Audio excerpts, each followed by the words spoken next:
just divine intervention. Like, so like this whole thing with us, it's all divine, man. Like, it is. I believe it. In Detroit, people, if they've been to Detroit, they'll know we got the DIA, the Detroit Institute of Arts. So it's an art museum. And like all through my life growing up in Detroit, like that's not something that we just stop and go to. Like, let's go to the art museum. Like, it's so much other stuff going on. You're growing up a little different. You're not really going to art museums. Maybe when you're in school, you might have went on a field trip here, but even when you're a kid, you kind of like not really understanding, what it is. It's just a field trip, so we having fun. So after growing up, spending some time away and just being in California, I was in Detroit. This was right before I was going to have my daughter, my first child. Yes, sir. And I'm just soul searching, I'm like, I need to look at my city in a different light. So it was me and my girl, she's from here. So I was able to kind of like explore more because she's with me. So I'm looking for things to show her, and I'm looking for something positive to do. So I went to the DIA, which is the art museum. And basically what it is an art museum that's set up where they take you through countries. So you'll be in like Asian territories, and they'll be showing you things. You'll be in Indian town. They'll be showing you the stories from there. You'll be in Arabic communities, and Hindu and America. Yes, sir. And the Hindu room was just something that always will stick with me. Just like today doing this podcast, I know that's gonna stick with me. Like, just moving the brand forward. Divine intervention. Yes, I believe in that. They don't really teach that. No. It's because in America, we're kind of like a conglomerate of a lot of things, so a lot of different beliefs. Exactly, yes. And coming from Michigan, it's even less of that variety. So you're kind of like pushing this or you're pushing that. So when I saw that, and I was just looking at all the different beliefs and just the more cultured that I seen a lot of different cultures as far as, because when you went to America, everything was wood and,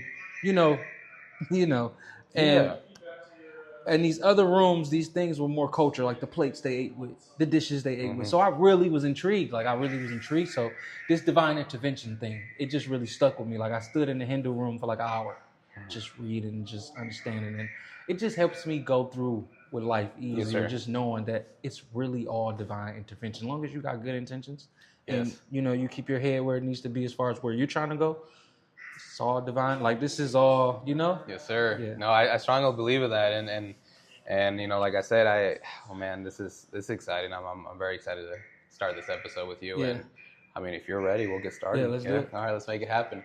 So how's it going, everybody? Welcome to this amazing episode of Around the Loop. And today I have a very, very special guest. I'm actually going to let him introduce himself because he's one of one. If you haven't tapped in, you're going to know today. Yeah. So who do I have the honor and privilege of having on the show today? Honestly, you got Sean Warren on the show today. Some know me as Blanco Warren. Some know me as Jerome White. We video game world. It's just shark season. Everybody knows. Mr. Shark. Mr. Shark. There we go. So on my hat, you see it on my hat. Oh, gold emblem. You always privilege. see this. Thank you. It means a lot to me. So we'll talk about it. Yes, sir. Oh, I'm excited. Yeah. I'm excited. So thank you so much for being on this episode. Thank you so much for problem. actually taking your time, for wanting to be on the show. Because I gotta thank everybody. So let's get started. Let's tell the world a little bit about yourself. Let's give them a little bit of who you are, and we'll go from there. Okay. I'm from Detroit, Michigan. That's number one. Born in 1994, so I'll be 31 next month, actually. So I've been checking out some stuff. I'm looking to go on some type of vacation. Me too. Yeah, I want to go do something tropical, all-inclusive or something like that. So, so born in the 90s, east side of Detroit. Grew up real family-orientated, very smart dude. Got a great mom. Yes, sir. So she kept me, like, on a good path to where I was able to have a good education and excel in my education, which helped me even be sitting here today because I was able to shine as a kid as far as just going to school and coming home with presidential awards and just things to build my portfolio to where I was able to present myself the right type of way. And I ended up going to a prestigious high school to where, because in Detroit, I gotta know about this. Yeah, so it's DPS, the Detroit Public School System. Yes, sir. But like I said, I got a family, my mom and dad, like I grew up 2-parent household, they're with me. My uncle died in 2001. When he died, it kind of like just said a lot of things. He died from gun violence. it kind of set a lot of things in tone for the family to where my dad's brother. My dad, he's with his wife, my mom, and they make a decision to say, okay, let's get out of here. So we move and we go to Warren, Michigan, which is on 9 Mile. Detroit's threshold is 8 Mile, which you guys all heard of the movie. Okay. I moved to 9 Mile, which is outside of the city. So it's kind of like a little better at this time. This was maybe 2003. It's a little better, quieter, safer, you know. Moved out to Warren, Michigan, and when it was high school time, I went to a school there, and I went to a school in the suburbs, per se, for middle school. But when it's high school time, and I got comfortable, because it's like a mixed community, so you got blacks and whites, and everybody's kind of, instead of it just being like all urban, it was a mix. It was cool to me. I noticed the change in curriculum. Like when I got to that middle school, like I started learning music. Like we had music class and we had metal class. We had wood shop. You know what I mean? We had these things and I was really interested. Like I was coming home with cutting boards and I was coming home with new songs in my, you know, we was learning how to play the guitar. You know what I mean?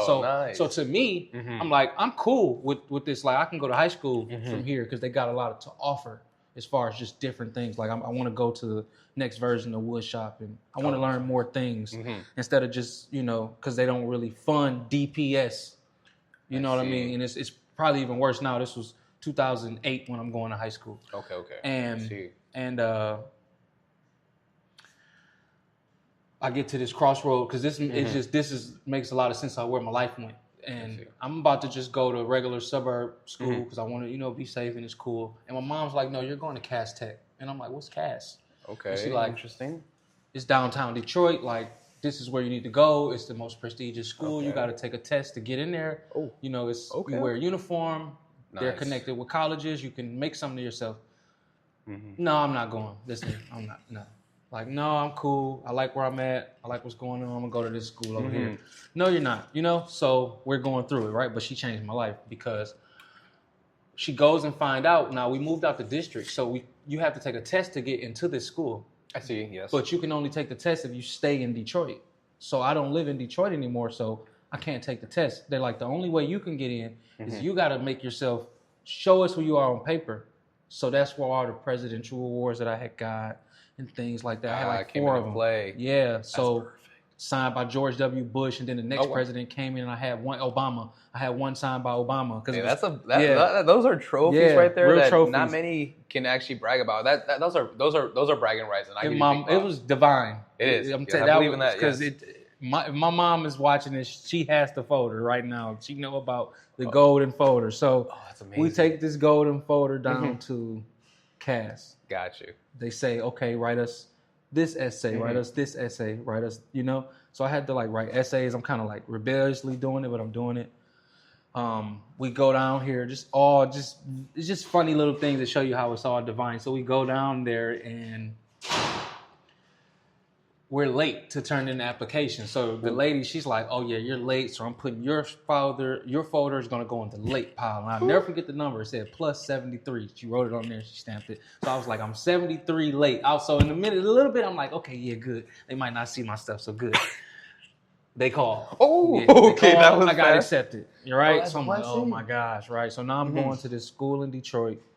I kind of grew up a little sheltered. Like I didn't grow up just hanging out. You know, I'm from Mississippi. My dad's from Mississippi. Okay. So every summer we would go to Granny's house in Mississippi with all of my 7 cousins, and that's how we spend the summers. So I'm not hanging out in Detroit during the summer, like getting to know people and stuff. So I don't really know who I'm walking into when I'm going to this school with 2,000 people in it.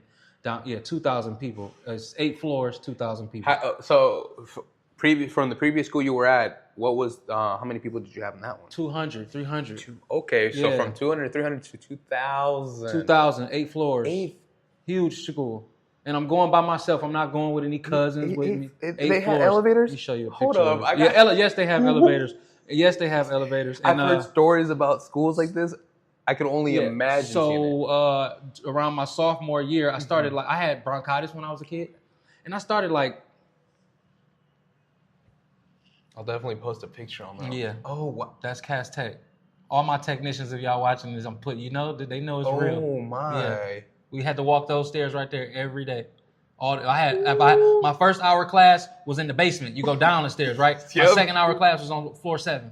You got to take the stairs. You cannot. You get caught on the elevator, you get expelled. Oh, I had bronchitis, and I went to the doctor, and I was telling him like, I'm getting a little tired of those stairs, and he gave me an elevator pass. So I had an elevator pass. Nice. Yeah. How was that? Yeah, it was very great. I was on there with all the teachers and stuff like that. They like, where's your elevator pass? Right here. But anyway, so we go, and they accept me. We go from 200 students to 2,000 students. I don't really know what I'm walking into, but mom's is adamant about it. She's like, this is, game changer. So get there, and it is. Long story short, it's a conglomerate of people. So it's Detroit. It's downtown Detroit, but you got people coming from the west side. You got people coming from the east side. You got people coming from south, and you got people coming from north. All some of the best students coming to this building. So it's a great connector. You're meeting great people. So a lot of these people are your athletes. I was just on JD. What's up, JD? Jordan Lewis. I was just on his page last night. These are my peers. He's fully blown off into the football. We got an amazing football program. Shout out to David Dawson also. So David Dawson, he's the guy I used to go. He went to U of M. This is my peer. And he went to U of M, and he was playing. He injured himself, but while he was at U of M, he would give me these family passes, and I would go through the tunnel, and I would go, that's cool. And now he's back at Cass, and he's coaching. He's the defense head coach, and they just won a championship. That's a blessing. So they just passed out rings and everything like that. Yeah, I was like, that's so cool. Let me check the camera real quick. I don't know. I have this funny feeling. I got to check it just to make sure. Okay. Oh, no, solid. Good? Yeah. Perfect. So they got nice rings and stuff now. So I really like to see that that's coming along. It was very nice to see that those kids with those rings on. It was nice rings. I was like, that's very nice. That'll keep them from thinking about the wrong things. They can stay focused because they get rewarded with everything. It's really good that he went back to get back to the community. Yes. So in Detroit, we're really prideful about our neighborhoods. Yes. Okay. And I want to hear about this. He's from my neighborhood. So we realized that in school. So I was a small guy. He was big. He's defensive line. And I trash talk. So I'm taunting him. I'm like, oh, you're not going to do nothing to me. I don't care how big you are. And he used to just pick me up and all that. But I don't let nobody pick me up. But me and him, it's just so funny. It's just so funny. And he always respected my heart. You know what I mean? As far as this guy's funny, And we found out that we were from the same neighborhood, and it made a lot of sense. Okay, now I understand. I used to go to his house, his grandma's house, and I knew he would be the type to, no matter what, he was going to do something. So I'm glad to see that he's back there. That's a blessing. And he wants me to come and talk to the kids. Ooh, but I told him, I'm like, you got to give me some time because I really wanted to make sense. I don't want to come in the middle of my journey. I want to go when it's time. So you just stay there and you keep doing what you're doing, and one day it's gonna make a lot of sense for me to go talk to those kids. But right now 100%. I'm still on my journey, 100%. But so I get to Cass, and basically, if you don't, you got academics, you got sports, I know people who went on to be movie stars. Oh, yeah, nice. Shantae Adams, movie stars. These are my peers. So if you don't make it some type of way, it's some type of way, it's a connector. So I'm just a guy who, I don't know, I got this divine story. If you don't make it some way, you're going to make it some type of way. So I can relate to your message. I supposed to be academically powered. I'm smart. So I supposed to go to the school, and I supposed to get my head in the books and really know, okay, I'm finna go be a doctor. Let me focus up. But, I'm really Blanco. I'm really Shark. That's what the whole thing is about. So I come from the real neighborhoods. I come from the real edginess of Detroit. So I'm really Detroit official. So when I go to the school, I start to get a little sidetracked with all the smart, because we all smart in the school. Okay. But all the smart, witty people. So along with all the good people, you got the other people that came through this school too and might have went the other way, but they did it, because they're so smart. So yes. I'm battling this. I got friends, you know what I mean? He's from this neighborhood, I'm from this neighborhood. We're all connecting the dots. We're kind of aligning each other's about strengths and powers. So anyways, I meet my friends, yes. And I had a lot of friends. At the end of the day, 12th grade, we had an award ceremony, the award ceremony you're finna go to. So it's different awards. And one of the awards is a class clique. That's class friendship. Okay. Like which group of friends are the best group of friends. And it was my group of friends for my year. We called ourselves the circle. Okay. Yeah, so it was a circle. Super circle, I'm sorry. There we go. That's what it was. That clicks right there. It was a super circle. So I can see that. I'll never forget, we took the picture after winning, Anyway, so, divine energy just started putting all these people together. But Diallo, my brother Diallo, I met him 9th grade, and we stuck together through 12th grade. But one day, I'm just telling you my story of how I got to California. Because how I got to you guys, And one day I come to school, we're full of, Detroit, we're full of everything, man. So you can expect anything. Like, you never know what's going to happen. So one day I get to school, everybody comes to my locker because I got my license first.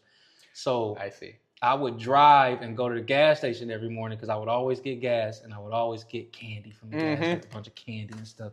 So I'd be at my locker, I got all the candy. So everybody's just at my locker. We just eating candy. Before school, we eating candy, talking trash, laughing, having a good time. But this day, Diallo walked up to me, he was crying. And I'm like, what's wrong? And he's like, my uncle died. And I'm like, okay. I'm like, whoa. I'm like, that's messed up. He was like, it's Tee's dad. And I'm like, Tee. He like, yeah, my cousin, like, he rapped or whatever. I think he had played some music for me in the car. And he was like, it's Tee's daddy or whatever. And it's just messed up. And I started thinking about, I'm very close to my dad. So anything like that makes me think of my dad. Like, whoa. Yeah. Okay, that's crazy. I'm sorry to hear that, And this was, he was having at this time, he was having an open house. We were getting ready to graduate. So he was going to have an open house soon.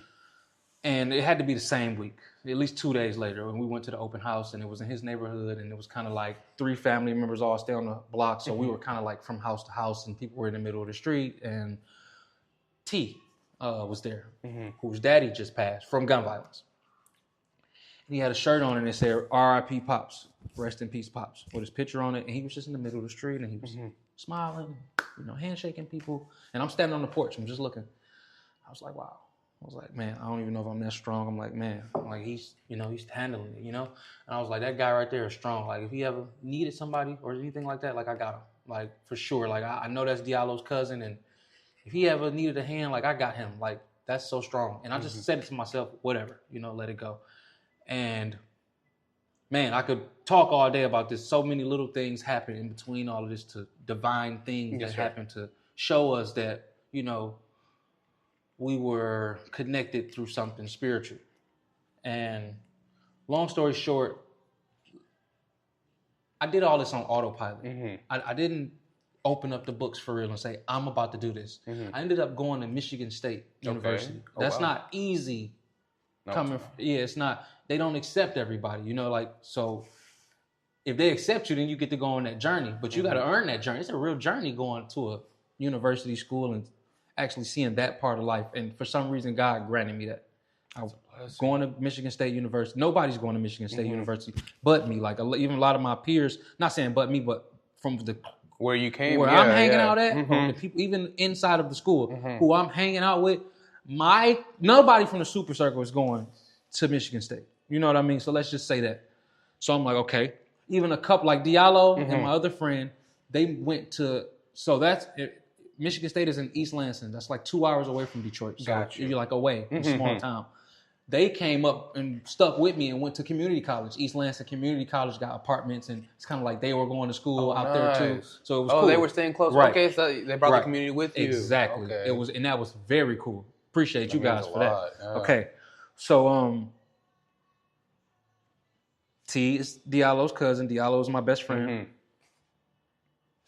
Tee doesn't go to Cass. All I know is he raps. I know him through Diallo, and he goes to one of the worst schools in Detroit, one of the neighborhood worst schools, Cody. Nobody's going to college, right? Got you. Okay. I always thought he was younger than me because I guess he got held back a grade or something happened. Not because of like book smarts and nothing like that. Something happened to where something happened. It's rough life and. To school, and something happened to where the paperwork got messed up, and he was a grade under us, but we the same age. So me thinking that he's a grade under me, I used to always call him little bro. Like, what's up, little bro? Turns out he's older than me. He was born March. He's a little big bro. Yeah, he March 1994. I'm September 1994. So I go up to college, and I'm by myself. It's me. I got the neighborhood with me, so when I want to go to the apartments or something like that and feel like, I can hang out with Diallo and them. So I go through a year of that. Boom. Second year, comfortable. It's the middle of the day. I really don't even got a plan in college. I should have. Like, so this is something that San Diego taught me. Like, because I didn't even, in Detroit, I didn't even know that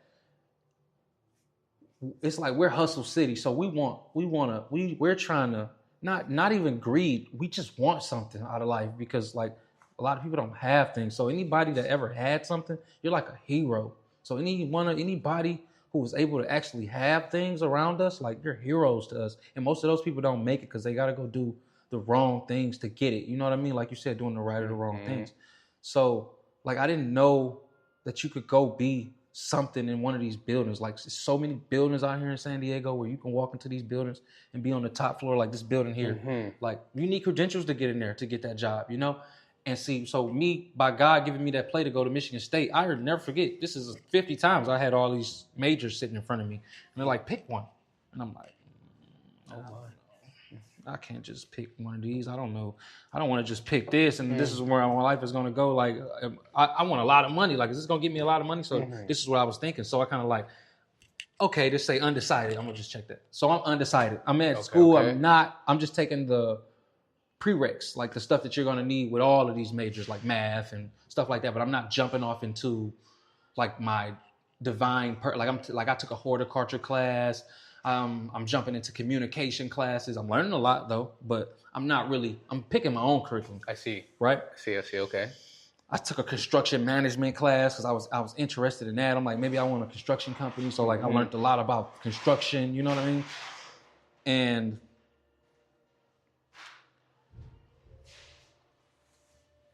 the second year, moving around, I got a car. That's another thing. I had a nice car. I had a Mustang. Oh wow, shiny Mustang, and I was one of the shiniest people on the campus. So it was like that was another thing. Like I was kind of focused on that instead of like being in the book. So I'm like playing this character to where I'm like cool. You know what I mean? Okay.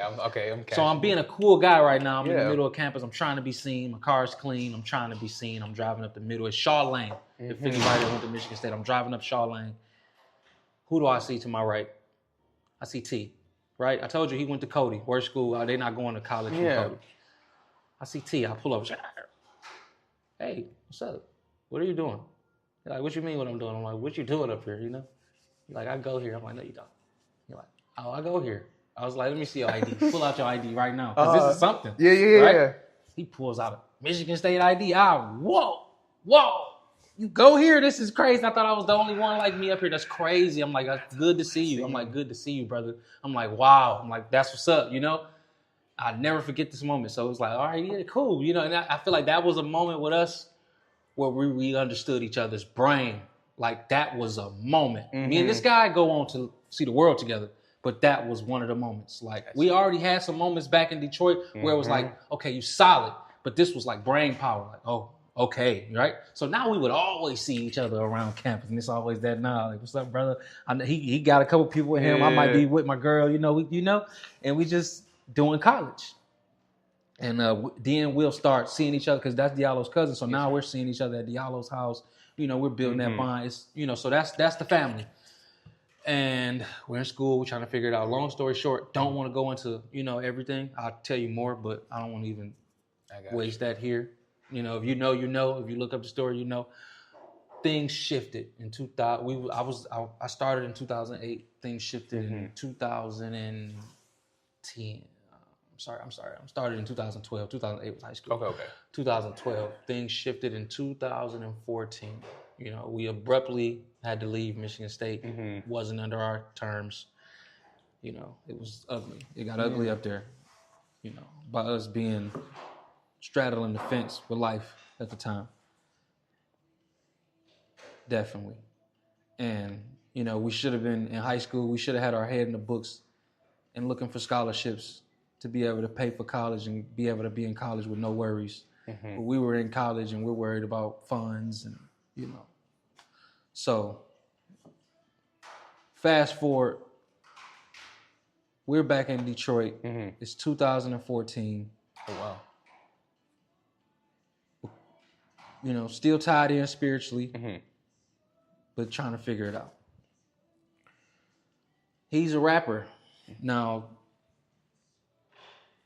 all through the high school to through the college and everything. He's been rapping a little bit, but he's very good. So you know his name. Like even when we were in college, we would use his phone because he had all the phone numbers of so he's been connected. He's been a connector the whole time. He had all the phone numbers of anybody that was prominent in Detroit that we were like, anybody that we would know out of the rap scene and everything. Like he's got payroll's number and we don't know payroll yet. Like we're still kids. You know what I mean? Yeah. So for the people from Detroit to understand that. So I'm like, oh, you really know all these people. So we do some stuff. We prank calling in the phones. Like we're star 6-7 and we're calling people and we're joking. We're laughing. We're in college. We're laughing. We're crying, laughing, So connected. He's been connected. So we get back to Detroit and he's on that. Like, okay, I'm connected. So, let's connect these dots. I'm gonna rap. I'm gonna get us out of it. Like I'm gonna figure this out. So I'm like, I'm with you. Come on. So we would get in the car. We would go from the west side to the east side, to the west side, to the east side, to the suburbs, all in one day. We're trying to figure it out. We're doing things. And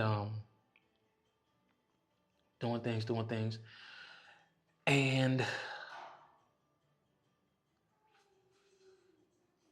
we had this one epic day where he's got this CD. He goes in his neighborhood barbershop. He comes out with the CD. He like, I took this CD from somebody good. This is the only CD. He like, I just took this CD because I want you to have it. Put this in your car, don't take it out. It was his new CD that he was going to. And I'm like, this is nice. And we rode around to it the whole time. And we were supposed to meet up later on that week. We were going to meet up that week, and we were going to finish connecting some more dots. He like, yo, I know some guys from the east, because I'm from the east side, he's from the west side. He like, look, I know some guys from the east side, some prestigious, some more name figures. And he's like, we're going to go over here and see what they saying. He's like, I should have some money, and whatever they got, we're going to invest into it, and we're just going to figure it out from there. We always been trying to figure it out, right? Yeah. So, okay. I'm like, okay, cool. I'll see you later. Gets out the car. The next day, I'm scrolling. At this time, this is 2014, Twitter was very popular.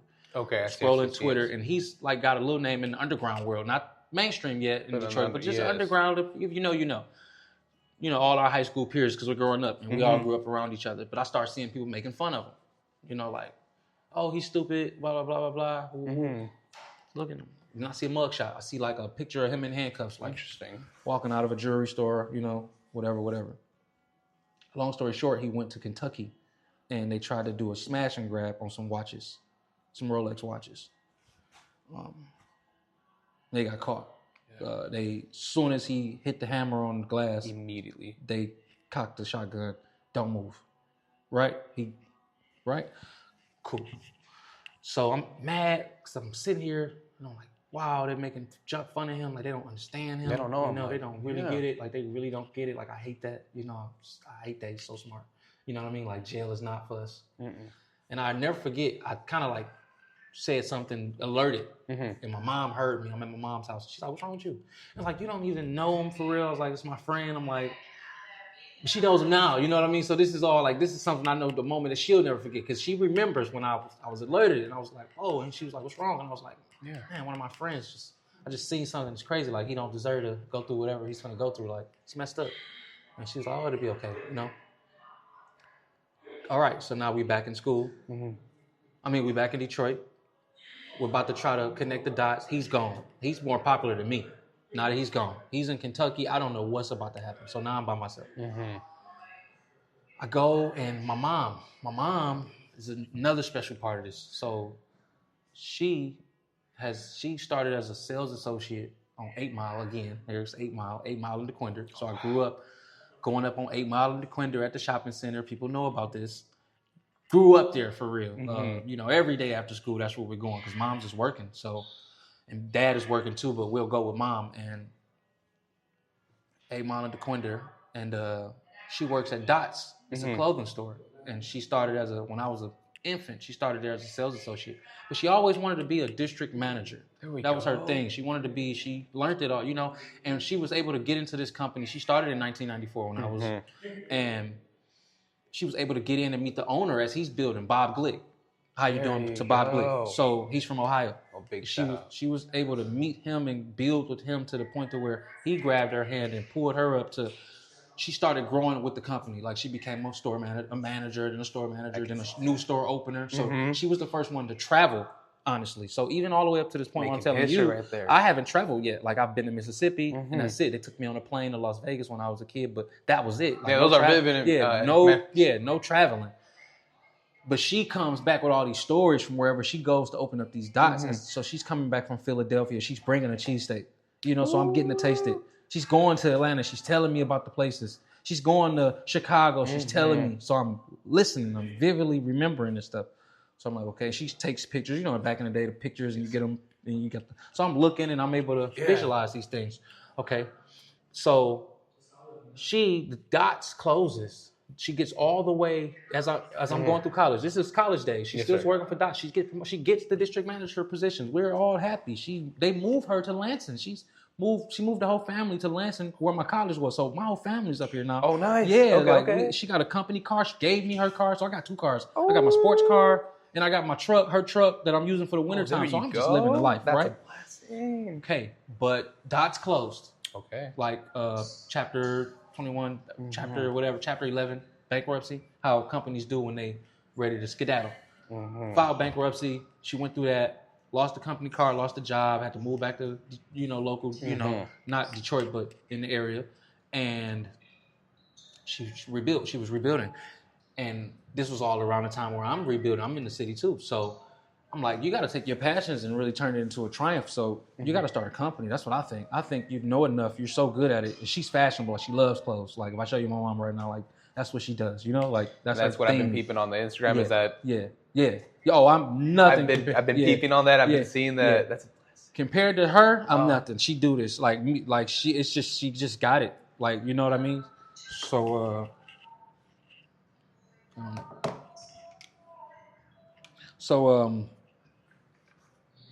we say, I think you should open up the business. And if somebody comes back to you with brain babies, like when they create companies and brands, they don't need you to tell them anything. If you could, you know what I mean? Like, so she went and she came back. She's got a drawing. She's got the name. She's got the color. Posh Fashions, she's got it. This is what I want to do. I'm like, oh yeah, see, this is you, right? So we do it. We go. Okay. We get the store.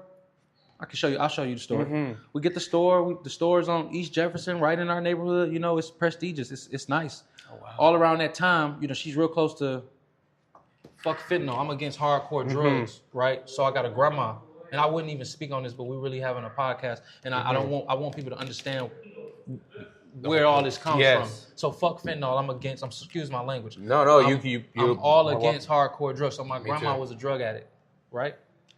So my mom's mom, in my neighborhood, my prestigious neighborhood that we love, drug addict. And we're dealing with this my whole life. My mom's dealing with this her whole life. Love her to death. Yeah. We raised close still. She used to walk me up the block when I was a baby and make everybody call me handsome. Yeah. Every block. This is my grandson, he's handsome. You know what I mean? That's grandmama. Yeah. Grandma, Bernadette. Right? She dies right before the store opens. Like we're going to the neighborhood constantly because we're working with the store. She dies right before the store opens. Hold on real quick. This is my dad. No worries. Yo, Pops, you good? No.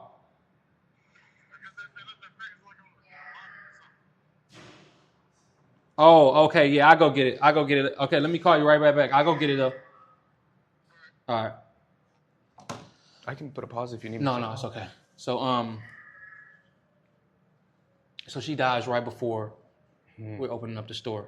And my dad had just got a job in New York. So he's a chief. So he's somebody who went from coming from Mississippi. He didn't come to Detroit till he was about 18. Then he had me same year, with my mom, and they're growing. And he's kind of like coming through all the edginess of Detroit, you know what I mean? So he's trying to figure it out to the point to where he makes a decision and say, okay, well, I'm going to go and I'm going to chase a career. And he goes from the Brinks Armored Truck Company.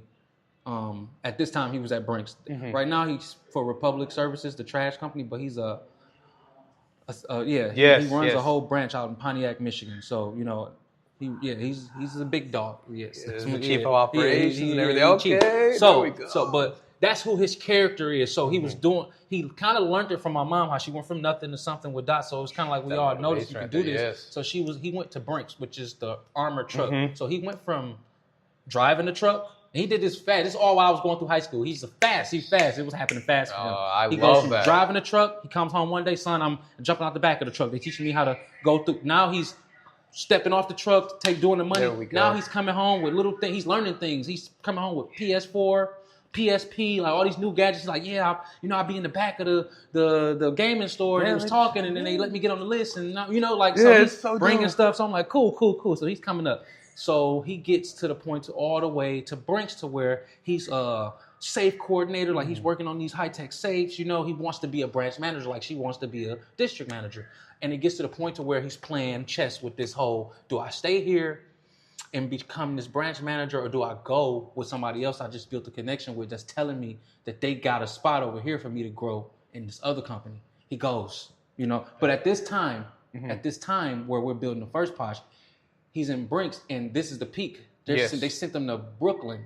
This is the top financial district in America. So they said, because he's so good, they're like, go to Brooklyn. Let me see if you can figure that out. So while we're building Posh and Grandma just died, he's tackling this Brooklyn thing, and it's killing him because it's crucial. So it's like keeping him away. He's like in Brooklyn, he's losing his mind, because it's like, it's serious. So you got me trying to figure out fresh from college. You got Mom just died, and she's starting, entrepreneurship. And when you first jump in, you make a lot of mistakes. You might have too much overhead. So she's going through all of that, and he's fighting hard. So you got all of us kind of like doing a lot to the point to where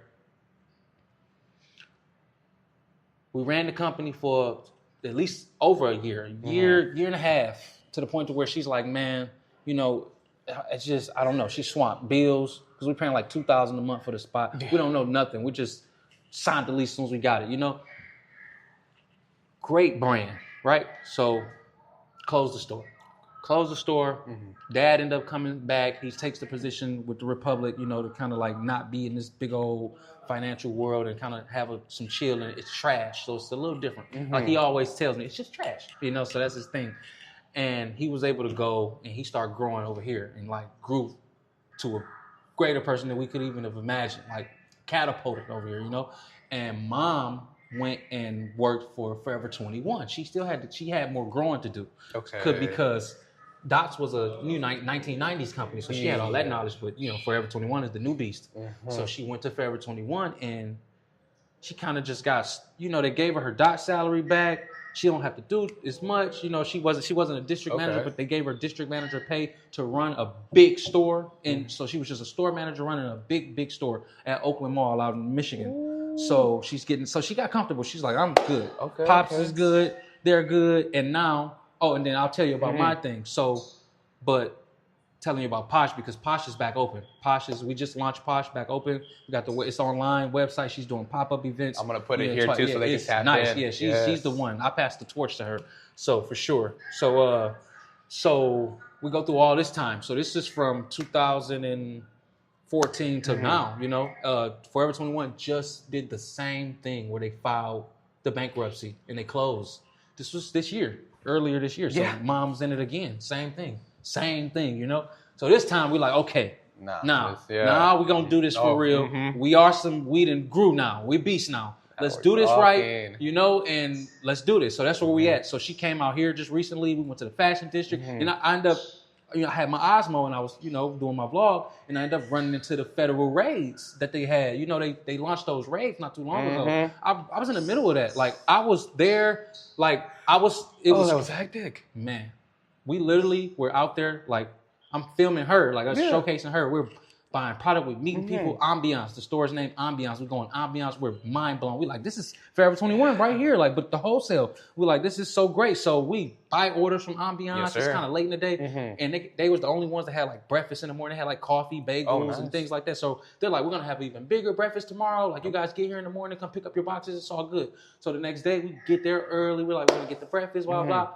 Federal agents everywhere. They're like, baklava's on. They're telling us to get away from the door. Blah blah blah. I blink, and I'm in the middle of a protest. Yeah, like it was. Yeah, it was wild. So she does all this. Anyways, we solve everything. We get everything back home. She launched her business, shopposhfashions.com. Shop Posh Fashions on all Instagram, Facebook. Sure we put it here. Definitely, I'll put it here. We'll be touching California with some pop-up shops, but you can shop online and you can reach out to my mom. She is genius when it comes to clothing. She can put you an outfit together for any event. She'll do it. She'll go out of her way. It's that real entrepreneurship grind. Like, definitely, if you're into fashion, and you should definitely reach out if you want some Detroit culture. And, it's very good. That's amazing. So, at that time, so we're building Posh, and Posh is kind of like going at that time. Yes. And I'm like, okay, I got to figure something out what I want to do, right? Because I'm like, you're here good. We go. Yes. Cool. So I'm into music. Yes. And my cousins, they had like a garage we could use. They had a little lump sum of money at the time. Like, my cousin was buying a couple vehicles. So like, we had like a couple Dodge Challengers. We had some foreign cars. Like, he learned how to go and buy the cars off of like the salvage cars, and we would go buy, like, we bought an Audi truck and we built it, you know what I'm saying, rebuilt it. So it took us like 8 months, but after that 8 months, we had an Audi truck over here, and it looks good. We're some youngins. So we're kind of like putting this stuff on social media, and we're built a studio in the garage, and we named it Oil Money. So that's a funny story. So Mississippi. So my uncle, he's always been into these big purchases. He's the one who had the lump sum of money. He's always been, this is my uncle who died, but this is my dad's brother. So everybody's got these characteristics. I like Uncle Wayne. He's like he's the big dreamer, So he's always doing big things, He was able to keep our minds dreaming big. But he bought a bunch of land in Mississippi, like a huge, crazy plot of land, like maybe like 60 acres or something like that. And it was like an hour drive from my granny's house. So we're in Tupelo, Mississippi, and the land was in Okolona. So maybe like an hour and 20 minutes. So it was more countryside out there? Super country. Okay. So I'm seeing new things. So I'm in the car with my cousin, his son, and we're riding to the land. We just go into the land and look at it. We're not doing much. We got our own street sign. Like, we took the street sign up and put Warren Road. Like, we got our own, just doing cool stuff like that, right? So we riding out there one day, and we on the long road that we always get to, and I'm seeing, and it's all nice. It's country. Country to your right, country to your left. Right. But you got fields, crops. You got big homes out in the distance with all the space around them. So don't think bunch of homes, one home. It's like, but I'm seeing oil rigs, and I never saw this. Interesting. What is this? I'm like, what's this, bro? He like, man. The guy was telling us, so it's oil out here. And with our land, so we bought our land, we bought the mineral rights. So even if we ever sell the land, we own the mineral rights. So if we ever strike oil, we own the oil. So I was like, oh wow, so you can strike oil out here? That's crazy. I was like, you know what? If we ever strike oil, I'm gonna have a music company. It's gonna be called Oil Money Records. I just said that, just playing around. And we just kept riding. Okay. We just kept on going. It gets to this point to where now we're in Michigan. I got the Poshes going. We got the stuff to make us look at least good enough to make an example to say we striving for more. But I'm like, okay, I'm hanging with my guys, Diallo and everybody from school. I got T around. He's in jail, so he's not really in the picture at this time. But Diallo is there. Everybody's around, and I got my cousins, and we're kind of like not like all together like the Super Circle was, because I created the Super Circle for the reason of, it gives us strength, and that's how we was class clique. So I'm thinking class clique, but in real life now. So I'm like, we need to all be, I'm like, you're waking up one day, you're thinking about this. You're waking up one day, you're thinking about this. I'm waking up, I'm thinking about this. I'm like, we're all pushing different agendas. I'm like, if we was all thinking the same thing, maybe we could make something happen. So I'm like, we need to stamp it with something. And I said that to everybody. But my cousin came back and was like, he came back like an hour later. He was like, bro, that oil money thing you said, that's it. Like, that's it. Like, you need to stamp that. And I was like, let's do it. Stamped oil money. We started spray painting it all over the garage. We got plywood in the studio. We spray painting all the plywood. Like, some real homegrown. And we're in there. We making music. Like, I'll send you some of these tracks. I want to check it out. I would love to hear it, honestly. The tracks. Because I love the style, the movement from Detroit. It's unique. You guys have your own sound. I'll send you these tracks. I'm in there learning how to mix and master everything. So we're kind of like making noise a little bit. Oil Money's making a little noise. I got it on my hat. There we go. You know what I mean? Like, I got it on my shirt. I'm putting it online. And it's like this whole thing, how we all connected. Like, everybody's connected through this, whoever you know. Like I said, Cass Tech was just that main hub of connecting everything through the city. So Nikita was somebody that, because T didn't go to my school, but maybe he hung around because of Diallo, he was around a couple things or whatever. His own way, he met some people from Cass. And the girl who sat next to me in Spanish, I got Spanish kids now. You know, I was like basically failing Spanish. It was hard to me. Now I'd be going to Mexico like I really understand Spanish. I couldn't understand it, you know? Yes. And I'm basically like failing Spanish, but the person sitting next to me is Nikita, you know? And Nikita, we just kicked it off, just divine, just cool. It's just my friend. She ended up becoming the person who knows T. So she knows him, and she's keeping up with him while he's in jail going through this stuff since the smash and grab, because we don't really know what's going on with T. Like, he just kind of got lost in the system. Like, we don't know. I know they finna try to fry him for real. That was ugly. So I'm like Googling him every now and then, like trying to figure it out, and it's just saying he's in Kentucky somewhere. It doesn't say a release date. So I'm like, man, I don't know. So let me check the camera real quick. Just want to make sure everything's going good. Oh yeah, that's going great. Let me just grab my little cable here so I can make sure that it doesn't die on me. That's the last thing I want. I learned from all these little mistakes. Oh yeah, for sure. Me too. I've had that issue. I've been at events where it's like, I'll have my thing die. I'm like, oh no. Oh, perfect timing. Yep. And we're doing great. We're at 46 minutes. Okay, yeah, cool. I don't even feel like I'm enjoying this. I'm loving this. This is great. So, damn, I forgot. So you were talking about that you were looking up at your boy and you were keeping up with your homegirl that she was. Yes, Nikita. Yes, okay. Nikita. So I know Nikita. You know, me and Nikita, she would know me on every social media site. You know, that we friends from school. I heard that her and T knew each other or maybe was dating or something. I heard whatever. We used to joke about it like, you dating Nikita? You know what I mean? But I didn't know like they were seriously friends, connected, you know? So like she wrote me one day. Promise you, I'm putting all this online, like we're all money we're doing. I'm like, I know somebody gotta tell T about what I'm doing out here. Like, because he's the rapper for real, you know? Yes. I'm like, somebody has to mention me to him. Like, no way they don't mention me. Like, I'm putting on. She reached out to me one day. And you know what? I got to say this. Because I can't leave this out. I'm not going to go into detail.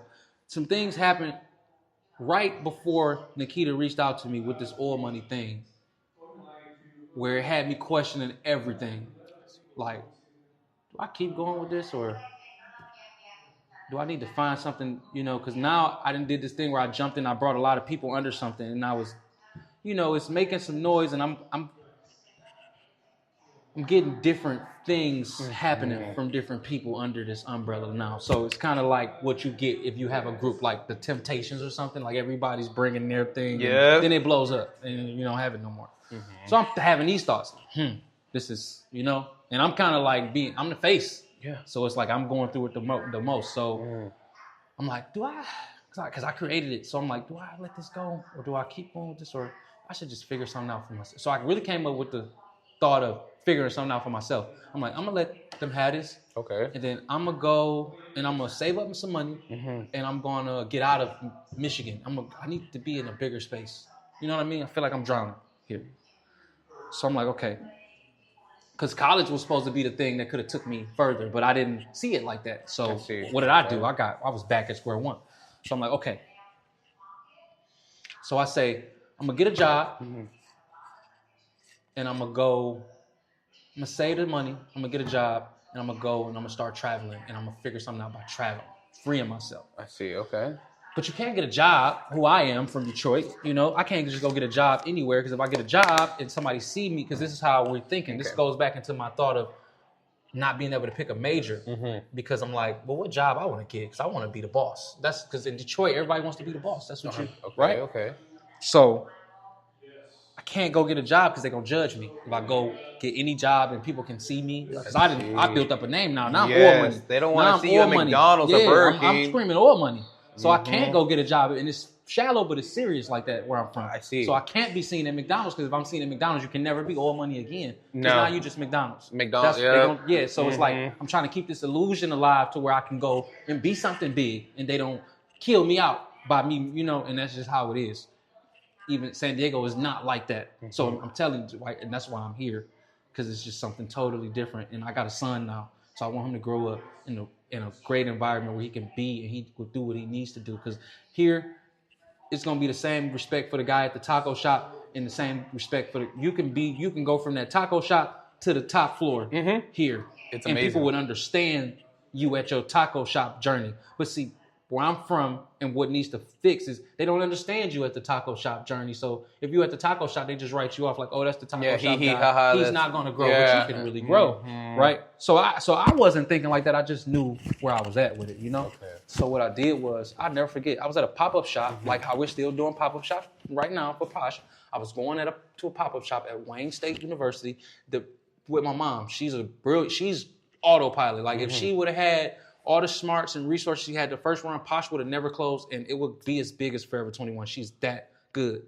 So where she's networking the whole city. I'm right there with her, but I'm trying to figure it out for myself too, because I'm like, this is her baby. I want to do something too. Yeah. So I told you, I said, I'm going to get out of town. And on Craigslist, I was looking for little gigs. I'm trying to find a gig where it's like far out. So I kind of like can search areas on Craigslist. So I kind of searched like somewhere around 30 miles. My job was talking about 8 miles. So I'm far out. Now you're real, okay. Find a golf course. I don't know nothing about golf.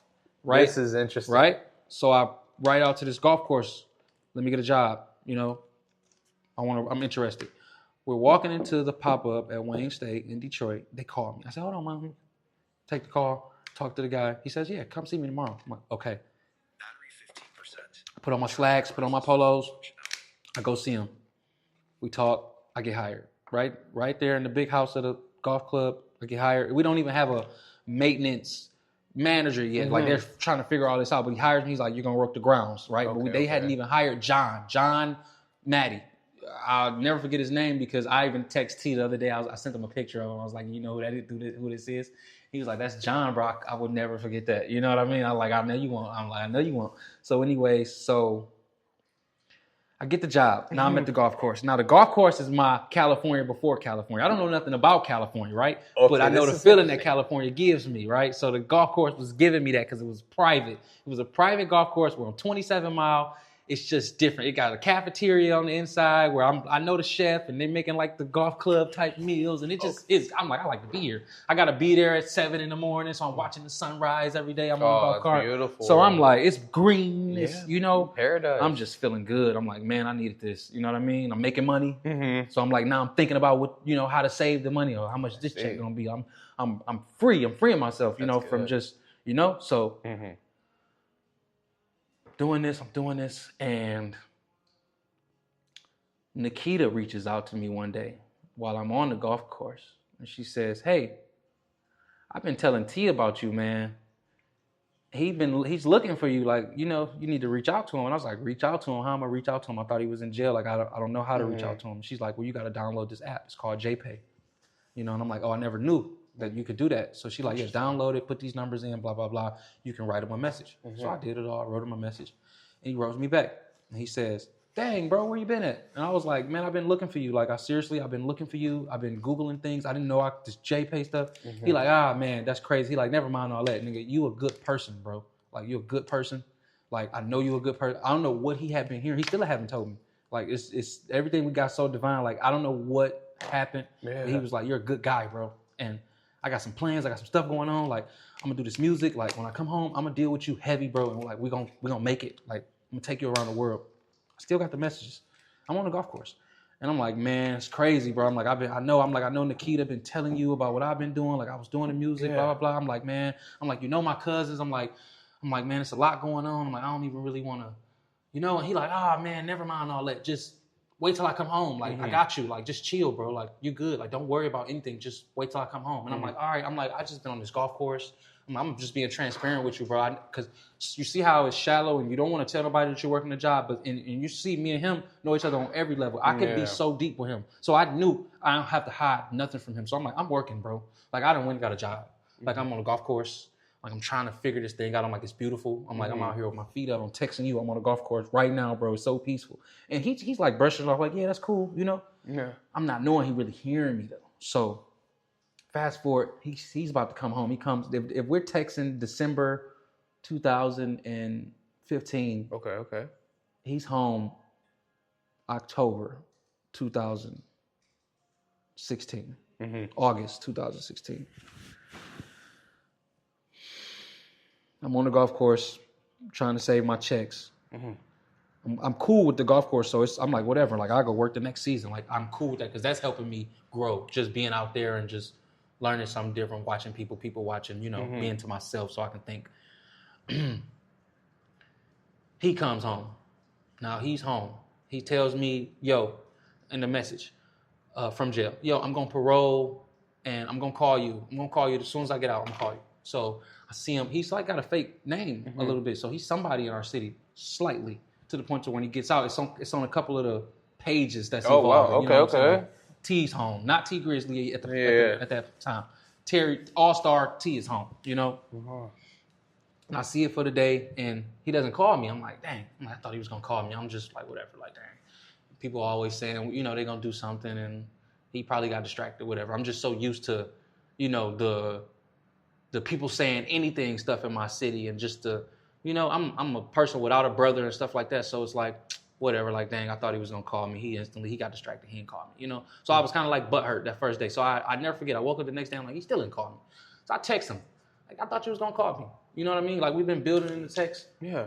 We've been having, you said you're going to rock out with me. Like, what's up? And he was like, ha ha. He's like, bro, I did something on purpose just for you. He's like, I knew this was coming. He's like, I did something just for you. He like, I parole in your neighborhood. I'm like, I'm on East Warren. This is my neighborhood. He like, I'm on 3 Mile Drive in East Warren, bro. Pull up now.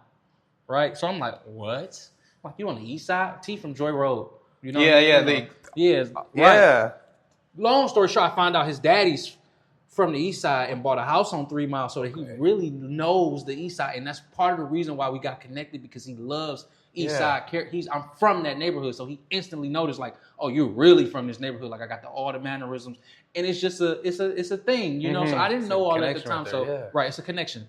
So I probably reminded him of his dad or who his dad used to be around, things like that, right? But at this time, he's like, I'm on 3 Mile. So I'm like, okay, that's weird, but I'm coming. So I go straight to him, 3 Mile, and we get in the car, and as soon as he get in the car, I'm like, dang, what's up, bro? Shake hands. And I'm like, man, I'll never forget this conversation. I said, man, I finally feel like I got my brother back, like some real love back, bro. I'm like, man, it's been crazy without you, bro. Like, people just crazy. I'm like, it's, how we rock, And he was like, I know. He's like, listen, forget all of that, bro. What's up with this golf course you talking about? He like, because if you don't get me in this golf course, if I had to go back to the streets, bro, it's over for me. And I was like, what? I was like, you really would come work at the golf course with me, bro? He was like, well, yes. And this is something unheard. That's another smart thing. Yes. Because only smart people would go and do what I was doing. If you stuck on stupid, you're not going to do it. You're going to be like, whatever. 100%. Yeah. But, so when he said, I'm like, what? You smart enough to know to come to the golf course? He like, yeah, like, make sure. And I'm like, look, bro, you look like you just got out of prison. I don't know what you've been in there doing, but you look hardcore. Clean yourself up. Yeah. I'm going to get you an interview, and you make sure you pass this interview, bro. Right? He like, say less. He like, you just do what you got to do. Okay. I'm like, all right, cool. I'm a good worker. So I go to, at this point, we had just hired a new maintenance crew, Chief John, to where I'm like really running with him to the point to where he's teaching me the game of golf and set it, like, he's teaching me what he do. He's like, I'm teaching you something. You're going to be able to go anywhere with this. So I'm already making my way out. He's like, you're going to be able to go anywhere with this skill and set up these golf games and get a job on any golf course around because you know this skill right here. I'm cutting open the tees. I'm switching the tees. They got me on the mowers. Like, they put me through a rip. So at this time, I'm showing him, like, I do all of this stuff. So he really likes me. So I go, and I'm like, I got a brother. He's just like me. He needs a job. Bring him up here. Okay. Boom. In comes T. I'm on my golf course. I'm on my golf cart. I'm starting my day. I see him coming up the long driveway. I'm like, he smirked, smiled at me. He's in the passenger seat with Jobina. Jobina, rest in peace. She died. She passed. It's come from a crazy place. Jobina was driving him to the golf course to get the job. And he's smirking and whatever. And I'm just going to do my job or whatever. And about 45 minutes later, somebody comes and ride up on me in a golf cart with some papers. And it's him. And he's like, I got the job. He's in a golf cart. I'm like, bro, what? Like, amazing. Wow. Yeah. Okay. So now we're at this golf course. But I'm telling you, this guy's a superstar. I know it. I've been doing it since the jump.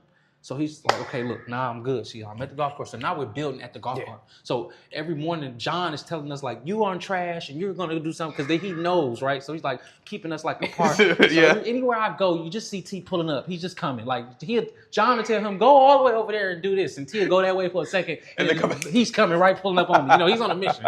So I'm like, bro, you got to stop. I'm like, they just said my whole work ethic fell off since you've been here, bro. We're going to get fired. So we like Craig and Dated, like we just having fun up on this golf course, right?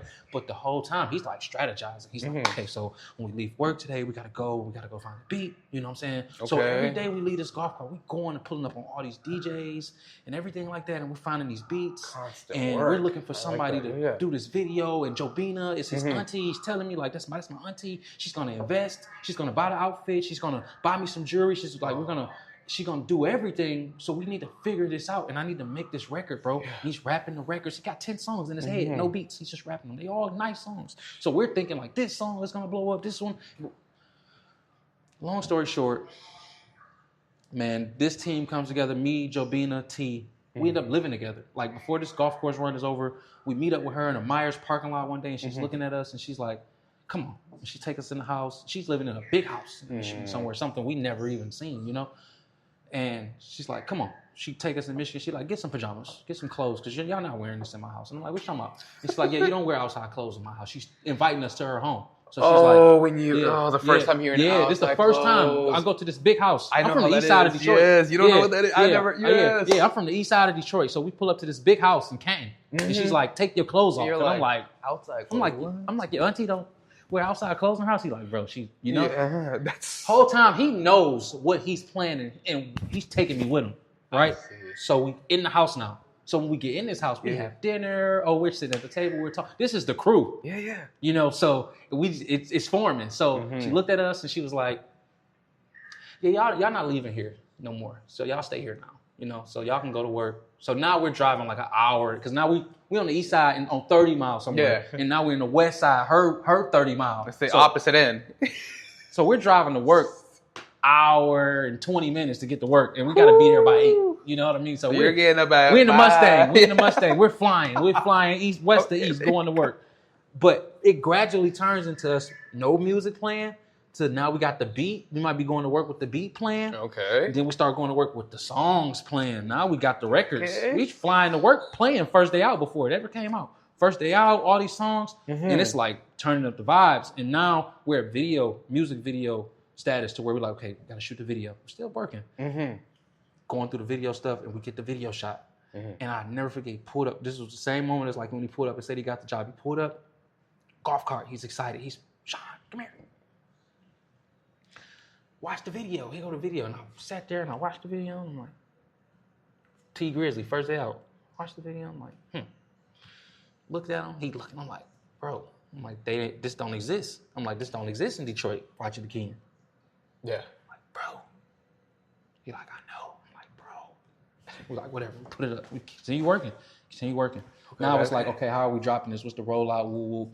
Somehow, some way we chose a rollout. It came out maybe like, it was like a 2-week promo thing, and we're promoting it everywhere. So we kind of like building up this thing. Like, the highest potential. Clips, because nobody sounds like him. Nobody has a video like unique. This. So everybody's like, whoa, what is this? So, and we're teammating it. And the day, so we worked, came home. The video maybe was dropping at like 7:30 p.m. Got there. We was all in Jomina's house, big screen TV in the floor, and it premiered on YouTube. And we sat there and we watched it. It's loud, we watching it, and we're like, whoa. So it's kind of like we watched it, and then we talking, and we like, man, like that's really crazy, bro. He was laying on the floor, and I'm like, that's really crazy, bro. Like, wow. I'm like, that's good. We did good. We did good, And we just talking, cool. And somebody was like, refresh it. We refreshed it. And it was at like 14,000 views or something, So we like, wait. Refresh again. Yeah, so we like, wait, what? He like, yeah, 14,000. So whatever, man. So this is happening. So we still went to work. Like we started going to work after. Like, so I'm waking up early. So the next day I woke up and he's on the phone. He's never on the phone this early. On the phone. He's talking real serious. And he gets off the phone as I'm walking in. He's laying on the floor. We were sleeping on the floor. Like it was just a thing we did. We used to sleep on the floor. Like, just, I know how that is. Straight grinding together. And I'm like, who was that on the phone? He was like, oh yeah, that was 21 Savage. I was like, what you mean? Just casually just saying? Yeah. I'm like, what you mean? What? He's like, oh, that was 21 Savage, man. He said he coming here, he heard the song, he coming here, he gonna do a tour stop, and he want me to bring him out. And he's just casual. I'm like, what? And he's like, yeah, whatever, you know. So we go to work. Okay.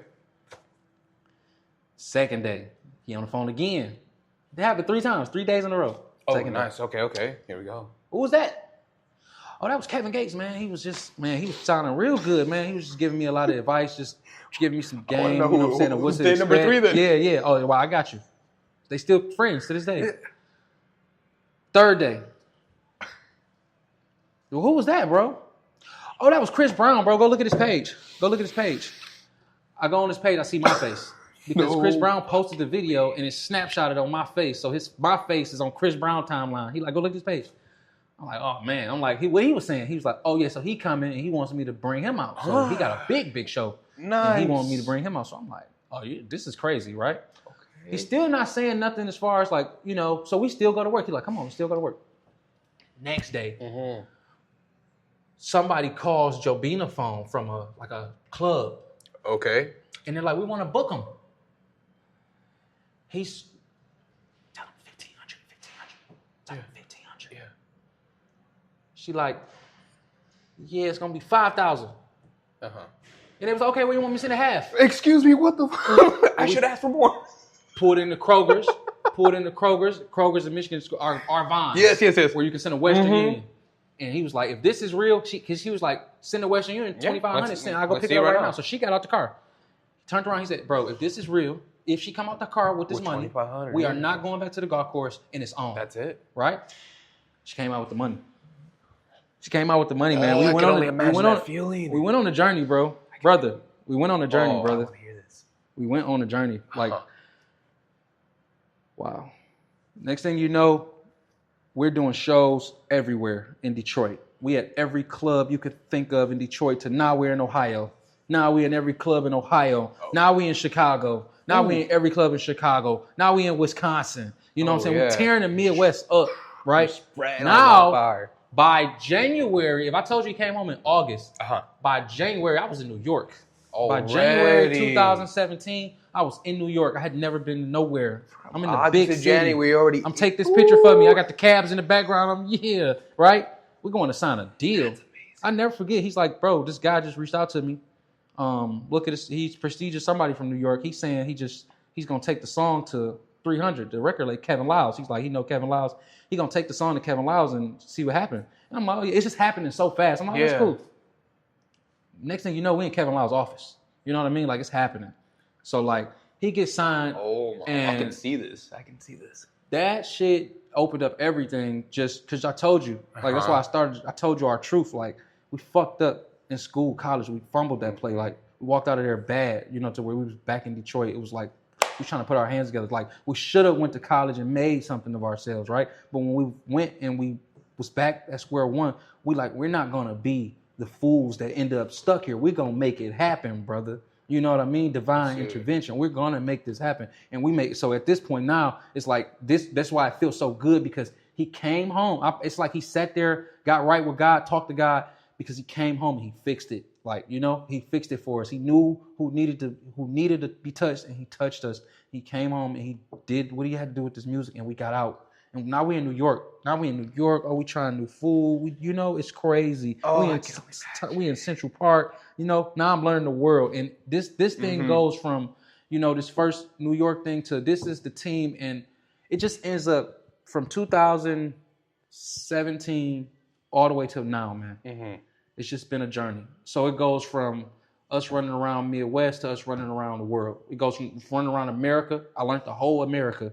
Then we start going overseas. I learned overseas. Okay, so let's talk about a little bit about overseas. All right. So we do everything. We do everything in America. And 2019. At this point, I'm California. You know, I'm knowing all this, and we go, and we're supposed to be setting up a European tour. Okay. With Jobina, that's his manager, that's his auntie, but she ended up being the manager. She's the boss, and she got killed in Michigan. She got killed. Yeah.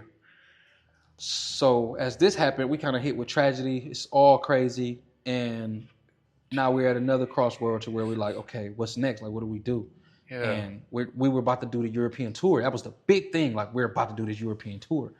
So he's like, we gotta figure this European stuff out in the name of her. You know what I mean? Yeah. So we ended up. It was a contact that she had that they were working on the European tour with. He came to see us in Atlanta because we had a house in Atlanta at the time. Mm-hmm. That's a story. So like I come from Detroit, and you know we're not, and like maybe we used to dream. Like I come from a family where they'll come and say we hit the lottery, but we really didn't hit the lottery. Yes. It's just to feel good for the moment. You know what I mean? So we pulled up in front of this big mansion in Atlanta, the biggest mansion you ever would have thought for some young kids like us. It got a movie theater in the basement. God, it must have felt so surreal. But he's telling me, he's looking at me. He's like, you like this house? We went in, we looked at it, got back in the car. He's like, you like that house? I'm like, I love that house. That's crazy. He's like, they want $1 million, bro. $9.99 is what they want. He's like, I'm gonna buy it though. I'm gonna buy it. We need that. I'm like, you gonna buy it? He like, yeah. He like, which room you like? I'm like, bro, the basement where that movie theater at, right? Yeah. He like, I'm gonna buy that house, bro. Give me a second, right? Whatever. Go back. We in Detroit. Mm-hmm. I'm not staying with him at the time. I'm doing whatever I do. He called me. Yeah. Pack your stuff, bro. I bought that house. You want that house? That room in the basement is yours. So get ready. Come on. And just like that, we was gone. So this is how we in Atlanta. So I'm like running this house. He's never there. Yeah. This is my house. Everything that's going on in this house, I'm running this house. How many rooms? It was 7 bedrooms. Okay. 7 bedrooms, and everything changed down there. Now we're getting knocks at the door. This is the pool guy. This is the landscaping guy. This is the maids. And you got to pay all of these people. Mm-hmm. And in order to stay there with this standard. So, and he was just doing it. And I was like, bro, you really becoming like something totally different. I'm like, it's so many people. He'll remember. I hope he see this. I'm like, it's so many people coming to the door right now asking for $800 a week. And you like paying it. And he like, I know, bro. He like, look. And every morning, it's just things happening. The maids coming in. Oh, they outside on the grounds. I'm swimming. It's like we got this like Fresh Prince thing going on. But we in like Atlanta. And one thing he told me, because he was like, I know you. He's like, you be dreaming about California. He's like, I'm going to get you to California, bro. He like, but we not ready for Cali right now, bro. Like, I felt like we should come here where I can afford this and we can live like this. And when it's ready for us to go to Cali, we'll go. You know what I'm saying? But I'm going to get you to Cali. But enjoy this, bro. So I'm in Atlanta and I'm enjoying it, you know? And fast forward, we at the Atlanta house. Okay. And Kerwin comes to see us. He's from overseas. He's from Sweden. But he's in the manager. That's who JB was connecting with. The connection, yes. Okay, so that's who was going to put the tour together. So he comes and T tells me, like, Kerwin going to be in there in the morning. He likes to sleep in. So Kerwin came and I let him in. And Kerwin's just walking around. He's looking at the house. He's walking around. He's waiting on T to get up. He's looking at me, you know. And he sat us down. And I'll never forget. He was like, yeah. He's like, this is cool. He's like, I like what you guys got going on. He's like, I like you. Talking about me. He's like, I like you. I like how you see everything moving. I'm like, yeah. Mm-hmm. He's like, I think we should get up out of here and I should take y'all overseas. I'm going to take y'all to Sweden first, where I stay. I'm going to show y'all how I'm living, you know, and then we'll move around from there. Yeah. And man, next thing you know, I was on an overseas flight, landed in Sweden. They was driving on the other side. Well, they don't even, he imported his car from London because he's originally from London. He moved to Sweden. So he's driving a Range Rover on the other side with the, I get in the car and I'm just like, this is all crazy. So you're like, what the fuck? So we out there, and they're noticing T. Like, we're getting free stuff, like, from these shoe stores and stuff. And I'm like, you really famous, bro. Like, this is crazy. So we go from Sweden to London, back to Sweden, to Dubai, to Amsterdam, back to Sweden. This is all in one trip. But before we left from LA. So we went to LA and we had a house on Malibu, an Airbnb. Okay. And Kerwin was like, man, I know some spots around here. Like, I know some stuff. Like, y'all want to stay out here? You know, so this is coming to the end of Atlanta. So Kerwin takes us to UCLA campus, right on the outskirts of UCLA. It's Westwood. Yes. And he walks into this condo where you can get them fully furnished, nice stuff. This is like, if I said the other one was Fresh Prince vibes, this is like Bad Boys vibe. Like, you know, like the condo, Westwood is furnished. You know, we got concierge downstairs. Everything. And he walks in there. He wasn't in there 40 minutes. He comes out, keys. There you go. But we about to go overseas, so we never walk into this place. We just took the keys, put them in our pocket, and we go overseas. Interesting, okay. Yeah, so we go overseas, and we over there. And that's where I came up with Shark. I don't know if you noticed, I'm Shark everything. I came up with Sharks at the Dubai Mall. So I'm over there, and he's just taking me on a journey. He's shopping. I'm not shopping. I'm at the Dubai Mall throughout this journey. We end up in Dubai. And we're performing in Dubai. Like, I got video. We performing in Dubai. People's running up, knowing what's going on. And we're in the Dubai Mall, and he's shopping. It's so many stores over one here. Of the most prestigious malls I've ever heard of. He's shopping so much, I get lost. I'm like, you know what? I'm just going to explore this place. So I'm exploring, and I run into the big fish tank. I've heard about that, actually. It's an aquarium in the middle of it. So, but what I noticed first was it was so many sharks. And, I'm in Dubai, so it's a different what they teach us here. So many sharks in this shark tank, the vicious-looking sharks. But they swimming with people. There's people in there swimming. And I'm like, wow. I'm like, I never knew that you could swim with sharks, and they wouldn't. Like, you can literally swim with these sharks, and they're not doing. Yeah. Mm-hmm. So I'm like, I'm like, that's crazy. I'm like, it's funny how they teach you to be scared of certain things, but you got to know what you know. And if you know things, then this world operated a little different. I was just talking to myself at that time. And I had got sick out there. So when we left, because we went back to Sweden, because that's what we flew into. Mm-hmm. So it was cold in Sweden. So it's a cold place. So when we got to Sweden on the last leg, me and T goes to the rooftop pool. It's heated. It's a heated pool on the rooftop. And he's like, I dare you to jump in. Right? So I jump in. It's freezing though. So we both jump in, but I get sick. Like, I get so sick afterwards. You would have thought it was COVID before COVID. I was so sick, right? So we're at the airport, and they don't sell medicine in Sweden like Advil and stuff like that. They sell herbs and flowers. So I go into the medicine shop, and I'm like, I'm sick, and they give me this purple, like, flower type thing, but it's in pill form, but it's just flower, and it's like, this will help you, and it'll help you sleep on the plane, blah, blah, blah. Interesting. So when I'm walking on the plane, I pass T on the plane, and I say, hey, they just gave me these pills, bro. It's some little herbs. It say it's going to help you sleep. I'm like, you want one? You want a couple? Gave it to him. Mm-hmm. I took them, and we flying back to L.A. So we fly back to L.A. We so happy. We like, woof. We want Coca-Cola, stuff like that, because they don't give you like the full sugar Coke and stuff like that. So we just want all this American BS. We want to make, I want McDonald's. Yeah, with McDonald's tastes different, So we on that, and he's like, what was that you gave me? And I was like, I got it from the pharmacy at the airport or whatever. I was like, put me to sleep. And he's like, me too. He's like, it had me tripping. He's like, it had me thinking when I was dreaming. He's like, I couldn't stop thinking about this girl. Interesting. He's like, I couldn't stop thinking about her, bro. So long story short, I couldn't stop thinking about the shark stuff. And I really wasn't even saying nothing. I just was thinking in my head. I'm like, I keep thinking about those sharks. Like, that shark shit is something. Like, matter of fact, I'm finna brand that out. Like, T say he Tee Grizzley, and I'm Shark 10. That's what I was thinking. Let me check this real quick, because I want to make sure that this is Oh, yeah. Perfect. So we kind of like both thinking something in our head. So we get back we kind of excited to get back to this condo. So we get to the condo, and we're like, oh, damn, we don't have nothing in here. So we got to go to Target.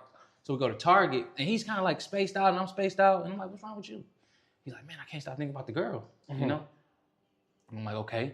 I'm like, figure it out. Woo, woo, woo. Long story short, so he's like trying to get in contact with her, blah, blah, blah. He's like, I talked to her best friend. She's going to reach out. I think she might have a boyfriend. Well, I don't know. I'm trying to figure it out. And I'm like, bro, you T, bro. Like, you good, bro. Like, stop panicking. Like, if it's meant for her to reach out to you, she'll reach out. So long story short, the next day, that was his wife. That's his wife who he's. So, yeah. Okay. Right? So that's his wife he's thinking about and trying to get to before that's his wife, And me, I'm thinking this shark stuff. So ever since that trip, it's kind of like a little things start shifting. Yeah. Like I got this spiritual video on my phone because it's so spiritual out there. And I'm just saying, I'm like, you feel your true self here. And I'm just bleeding to the phone. I never delete the video because everything just changed after that. So that was like 2019, end of 2019. So 2020 comes around, and that's when Shark was invented. Like I told him, I said, brother, you gotta let me get some of this professional studio time. I want to go to the studio. I want you to stand behind this. You know what I mean? He's like, brother, I'm about to get married. No. Brother, I'm finna go get my girl. We end up going to get her. She moves to LA with us, So now this is the family. You know what I mean? Okay. So it's like me, him, and his wife, pre-wife. And we're building in LA now. So now we're learning LA. Now we're in the West Coast. You know what I'm saying? This is where I always went. So this is where I came alive at. I'm learning all this weed industry stuff. Yes. He did a deal with King's Garden, the weed company. So we're going to shout out to them. Yeah, we're going to Palm Springs. They bought all the FedEx distribution centers and turned them into their facilities. So we inside. So I'm inside of the wax places before I even know about wax. I don't know. They're giving me wax. A bunch of wax. Yeah, I'm putting it in blunts because I don't know about it. You get what I'm saying? I don't know what it does. So I'm just I'm getting so much wax. I'm just putting it in blunts, you know? Like, this is what you do, right? Must have been some great. It was great, right? So boom. So we're out there, we're learning. And I'm pushing this shark thing, man. And he's with his wife, they're learning, they're getting together, you know, they're figuring it out to the point to where now it's like, I'm about to buy a house, brother, because I'm gonna start a family. Just him. I'm gonna start a family and buy a house. But I'm not leaving you behind. Like, you want this Cali stuff, I'm bringing it to you. He like, go find. He like, well, come house shopping with me first. Let me find my home. So we went house shopping. So I know how it feels because I want to buy a home in LA. In California. And now I know how it feels to shop for a house because of my brother. Like, I was right there with him. Like, we walking in homes, and he, you know, he's prestigious. You know, he's showing me how to be prestigious. So he like, Blanco, you like this house? I'm like, this is beautiful. This is the one. And he's like, I don't like it. And I'm like, why? Why? He like, you don't hear that? I'm like, what you mean? He like, I can hear myself walking, bro. He was like, that means this floor is hollow. He like, at the last house, I couldn't hear myself walking. That's how you know you got good stuff. And I was like, dang, well, who you turning into, bro? You know, like, whoa, we come from nothing. Interesting. You know? Okay. So we're going through all of that. And he finds the home in Encino. And I go and I find me a nice luxury apartment, not too far. You know, it's like $5,000 a month. He's like, here, take the whole lease, take it to them. They'll give it to you. You know, I bought the whole lease out. So we're in the valley of LA now. So we left the city. We was in Westwood. Yep. And we in the valley. And like, I'm rapping. Like, I got traction. Like, you know, I'm pushing this shark thing the same way. Remember how I told you I was pushing oil money? Yes, sir. Now I found my brand. This is what I was dropping oil money to get to becoming a shark. I just didn't know it. You know what I'm saying? Now, the shark is sticking, you know, like, this is it, you know? So now, we're like learning Californians. You feel me? So before we moved to California, we learned Oakland first, the North. So I know people in North California. Shout out to everybody up there along that journey, like everybody. And I really got familiar with Northern California, but this one we was just flying in and stuff like that. And then we learned LA because that was where we ended up living at, because that's where you got to live if you're into that business. And you know, that's what the whole move was, because you want to be here. This is what Kerwin was saying, like, be here so you can really connect those dots. We're going to make a lot of, you know, resources out here. So now we're in the middle of LA, and now we're learning it ourselves, and we end up in the valley where it's safe at. And now we're like, you know, I'm walking from my apartment to his house, and I can, you know, come through the back gate, and it's nice. You know, we're living good. So we're kind of like doing little things to learn California now. So he's like, you know, his dad died, you know, so I used to go fishing all the time with my dad. And he's like, you ever went fishing? And I'm like, yeah. He's like, I want to go fishing. I was like, dang. You know what I'm saying? Like, I feel you, you know? He like, find us somewhere where we can go, bro, and they'll take us on the boat, let us fish, and even cook the food. Like, we can cook the fish and eat it. Like, let's do a whole thing. I'm like, all right, I'll find it. Googled it. This is all divine. First thing pop up is San Diego. I've never been to San Diego. You know? San Diego pops up. Okay. Fishing charters. I'm like, it says something in San Diego, bro. I'm looking at the map. We can get here in like an hour, 2 hours. We got a driver, though. So he like, whatever, come on. Like, let's do it. Here, take the money. Pay for it. We come down here. We go on a fishing charter. And I think we had did a show here before. So we knew we had been here before, but we didn't know nothing. So we come down. We do a fishing charter down there in Mission Bay. Yeah.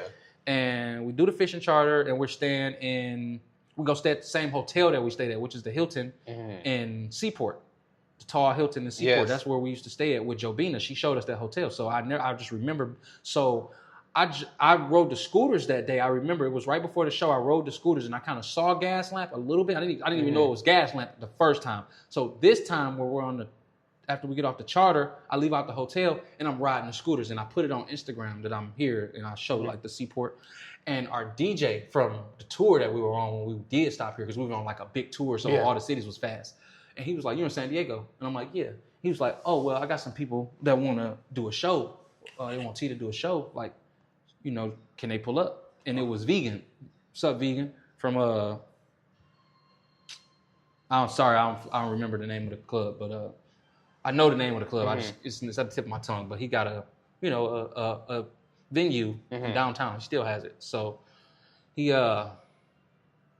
was Vegan, and Vegan pulled up, and he wanted to do a show. Okay. And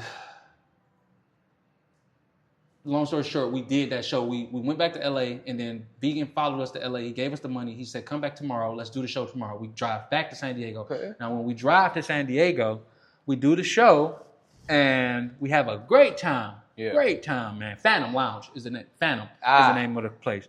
We have a great time, and so good of a time that a couple of people that I met through vegan was like, I'll follow you. I'll come back to LA tomorrow, and we'll sit down and we'll have dinner, and I want to talk to you about some things and blah blah blah. I'm like, come on. I'm like, y'all can come up there.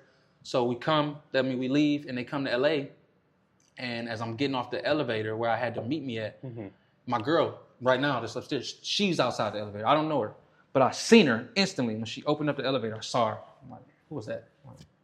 She just struck me as, I don't know. I just like, who was that? And then I thought like she was with the guy who was coming to see me because they was together. And I'm like, oh, that must be. I'm like, wow. I'm like, they must got some, some good vibes down there in San Diego because I like her vibe. You know what I mean? But just thinking about it, like it must be some good vibes down there or whatever. Cool. So we have a good time. We go out to this Italian restaurant. We talk. He was showing me some jewelry and stuff like that, saying he had a jeweler down here and things like that. And then long story short, my girl, she reaches out to me the next day. I don't even know how she found me. You know what I mean? Reached out to me like I really was feeling what you was talking about because I was, I give off the same energy and so it was just a triumph type vibes, like we just trying to figure it out and we trying to make it. And she was feeling the, the conversation. She reached out to me like, I like, your tone. I like what you were saying. I'm attracted to it, I'm like, okay, that's cool. You're from San Diego, blah, blah, blah. Long story short, she starts to come see me from down there. And now it gets to the point to where I'm going to go see her in San Diego. So now I'm in San Diego by myself for the first time. I'm in Mission Beach, Airbnb. I get an Airbnb by Mission Beach. I want to be by the beach. This is all new to me. And I like these beaches down here. It's different than Venice and all of that stuff. It's giving me peaceful. Like I used to watch California on the TV screen from a kid from Michigan, and this is giving me like rocket power vibes down here. You know what I mean? So it's feeling good, So I'm like, I'm at Mission Beach. I'm seeing the amusement park. I'm like, ooh, and I'm by myself, and it's just peaceful. And then I got her, and we get acquainted to the point to where our thing goes and goes to the point to where, at the end of 2020, Baby Grizzly comes home, which is my little brother, which is Tee's little brother. He comes home from prison, and he's about to be a rap star at this time. And Tee asked me to go to Michigan and kind of like watch over him, like until we can get him out, like go watch over him. So now I'm back in Detroit, and we're going through a whole nother, show of things. And I get a call from my girl from San Diego, and this is something that just struck me different about her. And she's like, what do you expect me to do? I'm like, what you mean? And she was like, what do you expect me to really do? Like, you gone, you barely even talk to me, like I really, really want to do something with you. And I don't know how you expect me to sit around and wait if you're not, blah, blah, blah. And it just struck me so different because I felt like she cared. And like, I never had that. Like this game is so shallow that I'm just meeting girls and it's like, whatever. They just own me because of who I am and it's a fun time and whoop, whoop, whoop. And nobody really cares, But this girl like struck me different with that. Yeah, I was like, I was like, you sound real concerned. Like she was serious. Yeah. And I'm like, man, I'll tell you what. I was like, I'm going to get back to you. Like, I'm going to get back to Cali right now. I'm working on something. Like, I'm doing something. But I promise you I'm going to get to California and we're going to figure it out. Yeah. Everything was going great. Like, things hit the fan. This is the type of life that, trials and tribulations. So things hit the fan with Baby Grizzly to where he goes back to jail. He's out now again, and he's back, and he's doing his thing. I just did a vlog with him in Detroit. It's doing good numbers. But he goes away. Like, but we're finna go on a big run. Yeah. Like, this is finna be crazy, right? And something happens. He goes back, So I'm like spinning. I'm in Detroit. I'm like, oh my God, what is happening? Like, oh my God. Like I can't even see clear. Like, man, what is happening? Like, this can't keep happening, So I'm like, okay. You gotta detox. You gotta get some space. You gotta grow on your own. This is a fast course roller coaster ride. You need to get a grip, right? So I'm like, okay. I'm in Detroit. I'm like, okay, I'm gonna go back to California and I'm gonna really, really sit back and try to find a place where I can grow and just find some peace. And because my plan was to get my girl and bring her out of San Diego, and we gonna live an LA lifestyle. I'm finna bring you into everything I know about LA, because I see these guys and the bossy guys, and they got the pretty girls with them, the girls sitting on the laptops. You're not saying too much. That was my dream for my girl. I'm like, I'm gonna have you somewhere with me. You're gonna have a laptop. We're gonna be doing stuff, and we gonna be moving and grooving. You know what I'm saying? That was the vision. And that didn't happen when everything went down. And it's like, now I'm like, I need to be around some love and it needs to be non-circumstantial, and it needs to be a place of growth. And she was that. Like, I got back to California. I'm under T, and it's like, but I'm really looking for a way to just get away from everything for right now, you know? And she's coming, she's around. So as soon as I land back on the ground, she's in there. She's right there. She's coming to LA to the point to where one day I come down here with her. I get in the car and we drive to San Diego and we come to her house. And I don't leave. Like, I get down here to San Diego and I don't leave, you know? Like, I get to loving San Diego, you know? She's teaching me little things, and I'm kind of just sitting in the house, just detoxing, just learning. And, you know, we're staying in La Mesa at the time. Yeah. Just growing, just learning.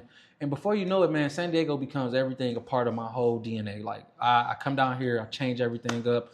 I kind of start growing. I'm back into my books. I'm kind of getting back into my college style thing where I'm learning. I'm a learner, you know, so trying little jobs and just doing different things. Like, I'm back in golf course mode. Like, I'm learning things, you know what I'm saying? Like, I'm trying to get on the ground, you know?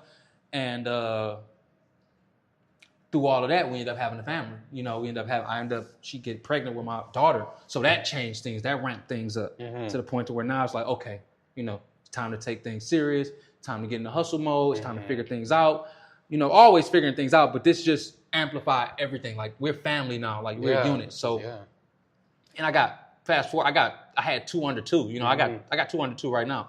Well, not 2 under 2 because my daughter's 3 now. But when it was 2 under, I had 2 under 2 when it was that. So, you know, my son came not too long after that. You know, under circumstances not under our control. You know, but like, everything is divine. I heard you speak about God a lot in the beginning. Like, just pray more. You know, and just ask for the guidance. So, anyways, this is what it is. Family time. So, I'm kind of like separating myself from the hip hop world and just soul searching for what I'm going to do personally, because it's so fast in the hip hop world. I'm kind of just I'm seeing different things. Like, I'm coming out here to San Diego. I'm seeing real families. I'm going to the beach. I'm seeing families at the beach and they're just peaceful. I'm seeing dads with their daughters. And they're just there's another message glide there for boarding. you. Yeah, and I'm just like, man, I want this life. And I'm like, well, how do they do it? You know, and well, they work hard. And there's a lot of people who, you know, I'm just learning about brands. I'm just, you know, I'm just learning different things. Like, I'm seeing these buildings. I'm passing Apple. I'm passing Google. You know, and I'm like, dang, I should have stayed in college and got my degree. I would be in one of these buildings. You know, now I got to work from the bottom to the top.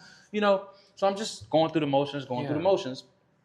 T is like my god brother though. So I'm in San Diego. So he don't even really know much about San Diego, right? He's in LA somewhere. He's got chefs. Yeah. But all of this brings him. So one day he calls me.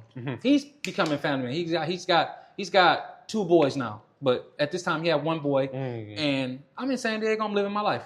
But brothers calls me. He says, what you doing, brother? Nothing. Chilling at the house. Oh, okay. Yeah, I'm coming down to San Diego. I'm like, what you coming to San Diego for? He like, man, my chef. He like, I wanted to, I'm always trying new stuff. He like, I wanted to roast a pig. It's Easter. I want to roast a pig, bro. Oh, you guys got to roast a pig. Yeah, so he's like, my chef knows a guy. Yeah. In Ramona, somewhere by you. And we're going to go down there. Come on, like, bring the kid, bro. Like, bring your daughter. Like, we're going to be at the farm. We're going to cook pig. We're going to have a good time. Did you guys get to roast it in the ground? Yes. Yeah. Dug a pig. Yeah. I got to try one of those. Dug a pig. Yep. He killed the pig, so we picked the pig off the thing, shot it, every ceremony, everything this day, right? And we ate it. Everybody ate, and he gave us like some bacon slices. It was very cool, right? So unique. I love that experience. But he tells me I'm in Ramona, and this I'm just getting to this because I know this is about Wander and everything. But you guys get to know me and how we got here. Gonna get there. So he calls me. He says I'm going to Ramona. Meet me there. Okay. All right, cool. So I wake up that morning, grab my daughter. We go to Ramona, and we pull up, and I pull up to this farm, and T's already there. And when I get out the car, he's like buggy-eyed, and he's like, "What's up, bro?" And I'm like, "What's up?" And he's like, "Okay, yes." And he's like, "I think this guy knows something about mushrooms. He know me. I'm a hustler. You know what I mean?" So he instantly, as soon as I got out the car, he's like trying to say it before anybody hears him say it. He's like, "I think this guy knows something about mushrooms, and you need to see what's going on." But this guy is touched by something, T. He's touched by something. So anything he's saying, it sticks. So I'm like, I wonder what the heck made him say that, right? So whatever, we go, we have the day with things, whatever. And the guy says, my guy, my partner, he says, He's talking and he's like, it's wild mushrooms growing in the back, like, cause he got land. This reminds you of my uncle's land in Mississippi, but this is in California, so I'm mind blown. I'm like, ooh, so you can get land out here? I'm like, this is nice. I'm like, my family don't know nothing about having land in Cali. I'm like, it feels good out here. This ain't Mississippi where it's all sticky and bugs. Out there, yeah, I was like, this is nice. Nice. I'm in Ramona and I'm loving it. I'm like, this is Tupelo, but my type of Tupelo, right? So he's like, I got all this land. You come back here, I'll show you this. He was like, it's some wild mushrooms going back there. And I'm like, oh wow, I don't know nothing about mushrooms. So I'm like, wild mushrooms. Is that what you're talking about? You know? Yeah. So I waited. And he was talking. He was talking to T's wife. He was like, I can show you, take you out there. And she was like, can you feel anything when you're back there? Like, can you feel the energy? Yeah. He was like, you can feel the energy. He's like, you can feel it. Right. So I'm like, okay. So we talking, and at this time I was talking about some stuff back home. Like that morning, I had been going through some stuff with my mom and just always dealing with my parents and stuff back home, having conversations. And something was on my mind to where I asked him. Because I found out he's from Michigan. Yeah, so older guy, but from Michigan. So I'm like, I asked him, right? So I asked him, and nobody knew. We all didn't know. So we didn't know it'd be 3 Michigan men on this yard this day, right? So that's what connected me to him when he said he was from Michigan. So I said, we on this back porch, and I said, yo, how did you keep moving forward out here when you got people back home? And you know, I know they don't understand everything that's going on out here because you're growing, and then they might just be living back home life. And he was like, I understand. I get what you asking me right now. He had advice right then, and it stuck with me. He was like, you keep going. He was like, no matter what, you keep it going. Yeah. He's like, whoever is meant to catch on and stick, they're going to catch on and stick. You're pushing the curve. If you just keep going and you keep learning and you keep going, they're going to have to catch up. They're going to have to acknowledge that you're pushing the narrative, and they're going to catch up with you. They'll be here with you, you know? And this was way before I done had so many moments with my parents. They know everything. They know everything about San Diego like I know everything because they spent that much time here now. Like, so it's beautiful to me, like, because they go back home and there's like, they're naming things and people might try to, people might try to one up them. Like, I know the convenience store owner might say, well, I'm from San Diego and I know this place and this place. And, I ate there yesterday. You know, like, so I'm bringing them up to speed. You know, they can have these conversations. So they're flexing it. They're going places like, San Diego, you know, we know San Diego. We be in Mission Beach. I got this from Mission Beach, you know, So that's what that was. And he helped me with that because I used that, and they be like, they come in next month, you know, and then we're gonna do more stuff, and I introduced them to everything I learned so far. So, like I told him I was gonna take them up to the brew. I take my dad, he likes beer. I'm gonna take him to the brewery up there in Escondido where we have the events at, just because that's cool. Yeah, you know? That's a beautiful place. You'll like this. He watches you know, the show that's shot in Oceanside. Oh, yes. You know, Animal Kingdom. He loves it. So, I took my lady out there and we went to every single location. Because I grew up in Oceanside. So he just called me recently. He's like, Oceanside, how far is that? And I was like 30, 40 minutes. Yeah. He's like, we got to go there. And I was like, then later on, he told me, like, I've been watching Animal Kingdom. I was like, is that why you said Oceanside? He's like, yeah, I want to see it. Have you guys got to go to all the little spots? Yeah, so we went once. Okay. Let me know, because I'll take you guys. I know all the spots. Please take us. I would love to. Yeah, so he wants to go up there. So they're coming next month, and that's, you know, so set it up. Things like that. So, so he tells me that, and then, so we're talking. So that's kind of how we cracked the ice. And then I was like, what's this you're saying about the mushrooms, you know, in the back? And he was like, oh, no, they're just... It's not like those type of mushrooms. He's like, just wild mushrooms growing in the back. And I was like, oh, okay. I was like, well, I thought you were talking about the other kind. I was like, if you ever did hear anything about the other kind, you know what I mean? Definitely let me know. Like, I'm Sean. Nice to meet you, you know. He's like, okay, right? And we go and we eat the pig, blah, blah. And I go and I'm getting ready to leave. I put my daughter in the car and I'm reaching for my door handle. And he says, yo, Blanco. And that struck me because he remembered my name. Because Blanco is my, you know, my name, my alias. And it stuck with him because he was like, Blanco, what's up? And he hands me this jar. He got a little jar in his hand. And he's like, I had some little extras, you know, from some stuff I used to do. Here you go. Try that out. You know, it's called Pink Buffalo. And I'm like, all right. Yeah. Yeah, I'm like, all right. You know? I'm like, all right. I don't know nothing about this shit. Yeah. It's like a jar, nice jar. You know? I'm thinking, like, I don't know. I don't even know how to use it. So one day, me and my girl would go to Mexico. She's Spanish, so she's teaching me all this. So we going to CBX. You know what I'm saying? We finna go down to Zacatecas this day. So it's a big day. So there we go. I dumped half of the damn jar in like a smoothie, thinking like good time. You know what I mean? So we drinking this smoothie in the Uber on the way to CBX. By the time we get to CBX, she's like, let me go to the bathroom real quick. She goes to the bathroom. She's throwing up. She come out the bathroom. We haven't said nothing yet. She come out the bathroom. I'm like, I feel crazy. He's like, I was just in there throwing up. Like, I feel crazy. So we have this chaotic time going through CBX. We got our daughter with us. We're so high. Oh my God. We're overdosed, you know? So we finally make it to the Tijuana airport. And we're like coming down and we're like, oh my God, like this is crazy, right? So I'm kind of like scared of the shit. I'm like, I don't like that shit. I'm like, nah, silly, I don't like that shit. Nope. Pink buffalo? Yeah, I'm like, yeah, fuck that pink buffalo. Thank you. Exactly. I'm like, he said that shit was pink buffalo. I'm cool, right? So we go to Mexico. We come back. I can't wait to talk to him. Reach out. Yeah, buddy, that stuff you gave me, man. Whoa. You know what I'm saying? He's like, Blanco, you probably overdosed, man. You're supposed to take half a teaspoon. I'm like, what? I'm like, you should have told me that from the get-go. Yeah, I'm like, a half a teaspoon. So I'm like, okay. I'm like, he like, try again. He like, but don't do that. And I'm like, okay. All right. Let me reroute this. So now I'm like, okay, now I put the half a teaspoon in a smoothie and I try it. Because I'm trying to figure out what's going on here. All I know is T jumped out the car and said this guy might have mushrooms. But the thing is, something happened before that. I watch YouTube a lot. And me too. I love studying that shit. It's okay. So I'm watching YouTube and I'm watching Drink Champs. You do a podcast. Yes. So it's a urban podcast with Nori, and it's called Drink Champs. He do a lot of rappers, and basically what it is he got a bunch of liquor around the table, and they just got different drinking games, and it's an interview. So he might be like Biggie or Tupac, and if you don't want to answer, he make you drink. You know what I mean? Okay. So he gets big people in there. So I'm watching Wiz Khalifa's episode. I see exactly. Yeah. Okay, I see where you're getting. So Wiz Khalifa's on there. You know, he's Mr. Weed, right? Yes, sir. So he's 100%. on there. Blah blah blah blah blah blah blah. Somebody brings up mushroom. His fucking eyes lit up.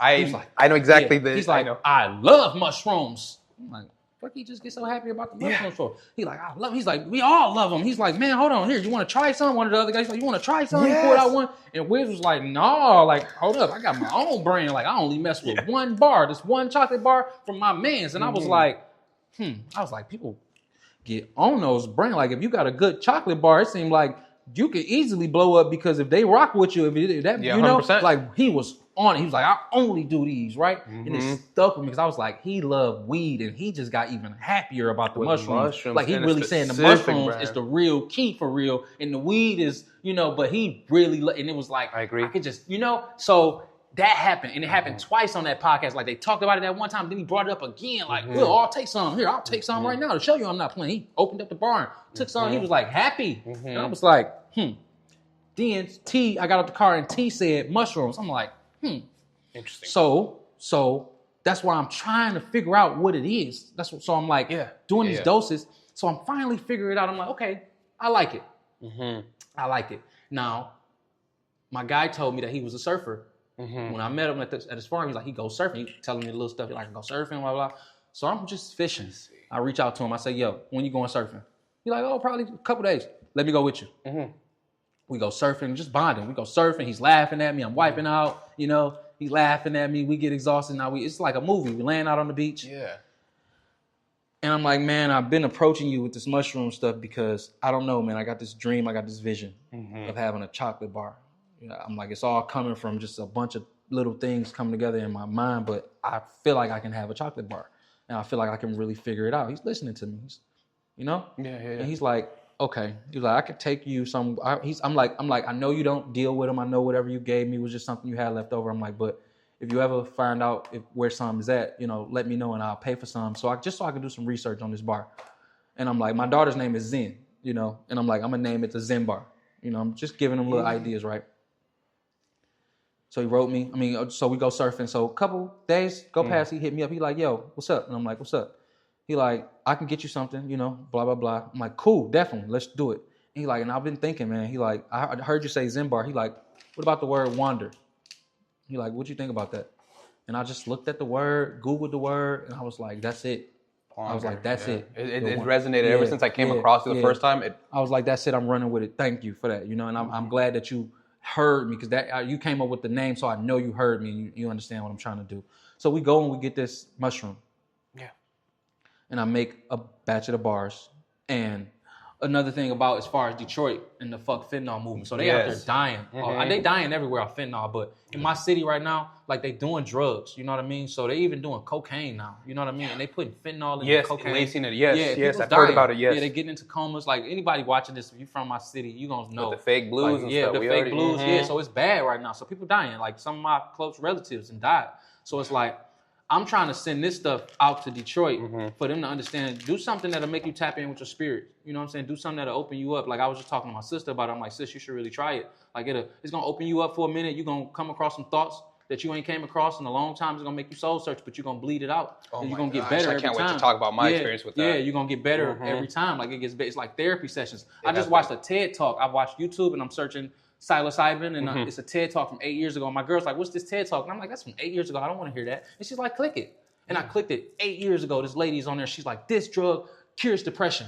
Like we just did all these clinicals. Like it literally cures depression. Like she's telling you all this stuff that like it's clear as day. Like if they go and tell this to a doctor, there are doctors that's trying to advocate so they can do it for therapy sessions. But if they go tell the government what this does, like it's just no brainer. Everybody should have enlightenment. You know what I mean? But 100%. you know how it goes when they don't really want everybody to have enlightenment, so we're fighting a battle. So anyways, I'm fighting a battle. That's what's fuck fentanyl, you know what I mean? Because you guys let fentanyl get to the streets some type of way, but this right here is not on the streets for people, you know what I mean? So fuck fentanyl and we pushing wonder. So 100%. So I'm trying to, push this stuff off to Detroit. So I take that first batch. I'm not even building out here yet. I take that first batch and I send it all to Detroit, and they kind of like slowly but surely, I got rid of it, and I'm like, So I'm back to my man and I'm like, I need more. Okay. And he's like, I gotta come see you, right? Yeah. Come see me. And he's like, yeah, they're not gonna sell no more. And I'm like, what? I just bought that, And he was like, yeah, they're not selling no more. They're trying to do what you're doing for real. I'm like, what? He's like, people want to do products, man. They don't want to sell the flower no more like this. They're probably alarmed them that you came back so fast. And woo. I'm like, okay, so what are you telling me? Because he's like, I want to see you, And I'm like, what are you telling me? And he like, well, what I haven't told you is I know this stuff. Like I'm a guru for real. Like I'm the one for real. I just got out of it because of some circumstances with, some stuff. Nothing to do with like no trouble or nothing like that. Just the people around him. You know what I mean? So like I just, whatever. That kind of like scarred me. I'm like, I ain't really, some domestic stuff. You know what I mean? Got kids with somebody and he's going in one direction, You can cut that out or whatever. Yeah. Letting you know. So anyway, he's like, but I know this stuff. Like I could teach you, you know what I'm saying? We could figure something out, So this was 2000 and had my daughter in 2022. This was 2022, towards the end. Gotcha. Now I'm in school with him, and he's teaching me fungi from the bottom to the top, from the soil to everything. And I'm learning everything. So I go to school with him. And we're learning. So I stopped the company. Like I'm like, I don't even want to do the chocolate bars. Let me go to school with you first, figure all this out, and then I'm gonna start my company. So I just put the bars down, and I just learned. And it just went from, that day right there to us, being in the laboratory together, weeks on it at a time, me bringing my family out to the laboratory. And, we just really, really cracked in to the point where I became good, Now I'm very good, So I'm like, okay, let me get back to my bar. And that's when I got the design in the bar, and I knew I wanted to make it with positivity. Like if you read the front, it says in support of good karma and positivity. Cause my guy was just telling me how important words are. And like originally he wanted me to shape the bar even a certain type of way. Cause he was saying how it's all different types of power and different shapes and symbols. But that's why, on the beginning, I put this in a circular because he was saying circles mean infinity forever, so I put the words going in a circle. That's what I did notice when I tried your bar out. I paid attention to every single little detail.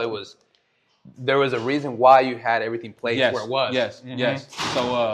So I started building, and it just started taking off, man. I never really was trying to expand here. Like it always started with the fuck fentanyl movement. So I was just trying to do something to get back to Detroit to stop people, to enlighten my people.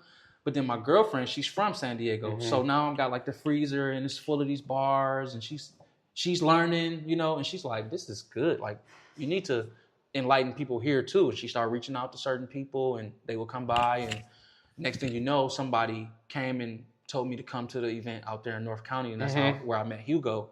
and where Shout I out met to you. Hugo. Yeah. Shout out to Hugo and Fourth Quarter Radio. So honestly. Hugo he just invited me to one on Sunday. Shout out to Hugo. Yep, big shout out. Yeah, so Hugo was my door to California, and he started inviting me to mushroom-friendly events. Oh, wow. And I was able to connect. That's how I connected with you and things like that. So that's where I'm at right now. Like, I'm going to do the event on Sunday, and we're just That's a blessing. doing pop-ups and events and just spreading the word and, still maintaining our customer base in other states and things like that. So we got people getting enlightened all over the place right now. And, that's where we're at with it. We got 100%. Different, and I kind of I wanted to make it interesting and cool. So one of the first thoughts when I was building this was mix-ins, like how you go to Cold Stone and you can mix in your, I was just about to ask you. So how did you go with that? So this is just our way of, I gotta say I took this from Cold Stone. These are our mix-ins. We can mix in any flavor, So now it's like, I'm seeing all these new collabs coming out. Like I got an Oreo and I got a Reese's. Reese's is sold out right now, so I don't have it right here. But Reese's is like our top flavor because it tastes like a Reese's candy bar. The Ferrero Rocher one was right. Oh yeah, phenomenal. Yeah. So we don't make a lot of those. Those are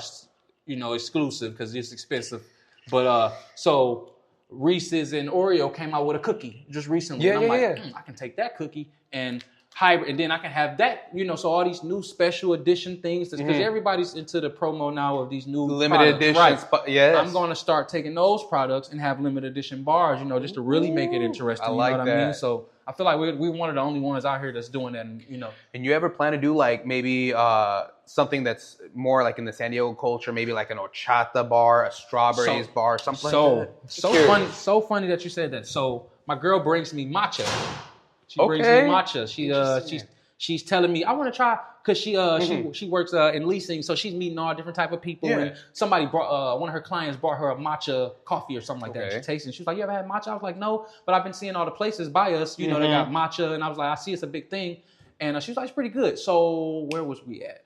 We were somewhere, and we went to in UTC. They got a hot pot, the Go or something. Yeah, I know which one you're talking about. They got matcha ice cream. So at the end, it was like vanilla or matcha. And I got the matcha. And that's when I was able to taste it. And I was like, that's a good flavor.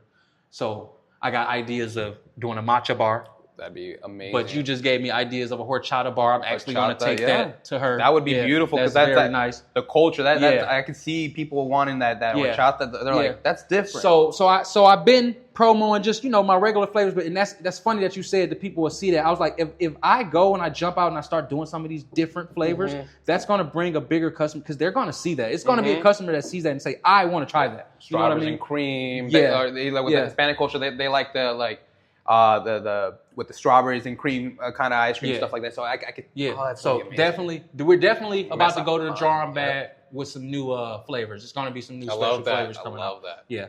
But right now we're rotating like 6 flavors right now. So we got right now I don't have on the table. I got the Ferrero Rocher. Yep. And then the Reese's. Oof. But and we rotate everything with milk chocolate and white chocolate. So you might get a milk chocolate Twix bar. You could get a white chocolate Twix bar. You can get a white chocolate Snickers bar. You can get a milk chocolate Snickers bar. I like that. Yeah. So I like that. Yeah, we're always rotating flavors. So you guys definitely let us know as you try like what flavors you're really liking and what should be our main flavors. But we're willing to try anything, and we're gonna have some special ones. I wanted to ask, are you guys planning maybe even doing a seasonal thing? Maybe like a pumpkin spice. Yeah, so that's Christmas. Yeah, Thanksgiving edition. So that's always been a brain thing of mine since last year, but I'm really ramping up this year. So I am gonna do these specialty bars. I'm thinking something keeps screaming at me right now. Halloween. So I'm gonna do my Halloween bar. That'd be a fun one. Probably do like some orange wrapping. You know what I'm saying? Make the. I would love to see this. So I think I'm gonna start with the Halloween bar, right? But hear me out, and remember this, you guys. Halloween bar, Thanksgiving bar, Christmas bar. There we go. That's what we're doing. And then one for the lovers on the Day of Love too, February 14th. Yes. Okay, so we're gonna do those bars, right? Okay. Because you can this is definitely just as well as I'm saying enlightenment and opening up your spirituality. This is a drug that you can do. I don't even want it. This is a substance that you can use with your partner, and it'll bring love. Like it opens you up. You have better conversations. You make better love. Like it's everything. 100%. Definitely. So we're definitely going to do it. And then one more thing that you guys look out for, we're going to do a Wander XL, and we're going to double up the dosage. So we're gonna do like a. I'm ready for this. Bar. Yeah, I am ready for this one day. Yeah. I am ready. Yeah. So we're gonna do a Wander XL. I think Wander XL sticks out to me. You know what I mean? That sounds really neat. That. We're gonna try all of that stuff. And no, that's exciting. And honestly, to just even give me my honest review on that, it was a phenomenal journey. And for the folks out there that you go through a couple of tough things in life, like I just recently went through. I'm not going to speak too much about it, but I went through something where it kind of really showed me people's true colors. And I was embarrassed at the moment, while doing the walk of shame back to the car for not being allowed to be at a certain event, which is kind of weird because I'm allowed almost everywhere and anywhere. Mm-hmm. So just that kind of stuck to me. And then when I met you that night, I knew like it was calling me. Something was telling me I wasn't going to purchase one. And I just told myself, I was like, you know what, no, Gio, you need to do this. You need to lock in. You need to take this journey. You need it. Yeah. And ever since I took that, like, within an hour afterwards, I went to CVS too. I was out there and I was telling my lady, I was like, okay, it's time for us to go home because I'm starting to kind of starting to wander. Yep. Yeah. And oh man, the journey, the experience was phenomenal. It was euphoric. The music, it was just like I knew exactly what music I wanted to play. It was a lot of like music that I like dedicated to my lady that when I listen to it, it's like it reminds me of her. So I was playing Lauryn Hill. I was playing. That's so cool. Oh, the music is a whole different experience, right? It was beautiful. It was so beautiful. Yeah. When I go on those rides, I catch myself really hearing this music. I be like, oh, I love when I feel this music like this. Like I can understand why music is so powerful now. And I come from music, so it really helped me understand my story. I'm like, music is really powerful. Like really powerful. You know what I mean? It is. And I was able to even, it's funny because I wish I could just show you on my phone, but I have it on notes where I was actually writing to myself, a letter to myself of how just, how proud I was of myself and to take the moment to actually soak in everything, to really realize you're really pushing yourself. Yeah. And I was able to tell myself, like, I'm proud of myself, even though I've had some hiccups here and there. Like, I'm doing this I'm a one-man team. This all you see, this is me, myself, and I. And I've met other groups that have teams of 2, 3, 4, 5, 6, 7, 8 people. Same. And it's just doing this on your own. It motivates. I know you can see the entrepreneur in me. Like, and like I said earlier, I don't have a brother. You know what I mean? Like I start to watch a lot of these entrepreneur shows, and some of the best people are the people who got those brothers and family, and they locked in since day one, all pushing one agenda. That's why I was kind of like trying to figure that out early on, because if we can all, like the Kellogg's brothers and all that, like, they might have feuded later on in life, but they all was believing into one vision. You know what I mean? Like everybody it was cereal. It was this doctor movement. It was healing people. It was helping people. And like, I find myself to where I'm in the Wonder Lab and it's just me. But then it's like those divine things. Like I told you, Tee's my god brother. He introduced me to my partner. So it's like, I'm not by myself. You know what I mean? Not. So it's like, and one thing that he told me I wanted to go into, just because everything is organic and clean here. So he was teaching me when I was in school about the herbs. He was telling me how, because I'm like, well, when I'm reaching out to the city, like I'm hearing that this person might have some, or I'm hearing about this and that. And he was like, here's the thing, they can come from anywhere. But the thing is, there's a lot of ways to cut corners in this business and just be for monetary gain. So you could do this product and it could just be a money grab, but then your product is shit. You know what I mean? So in this game, you don't want that type of product, because that's what's scaring everybody away from the mushroom. So if you can take yourself back to at the pop-up shop, I kept telling you, trust me, try it, trust me, because I know that this is not the money grab. This is the real one that's going, like that's why I call my partner a guru. Like he cares from one little piece of grain. He is an energy guy. That's why I call him guru. The energy in our lab is exceptional. You get what I'm saying? Like he's doing some other stuff to really push this into this barter, where when you take this is going to give you a good ride, not the bad one. Because you can have a bad one, but you can trust and wander.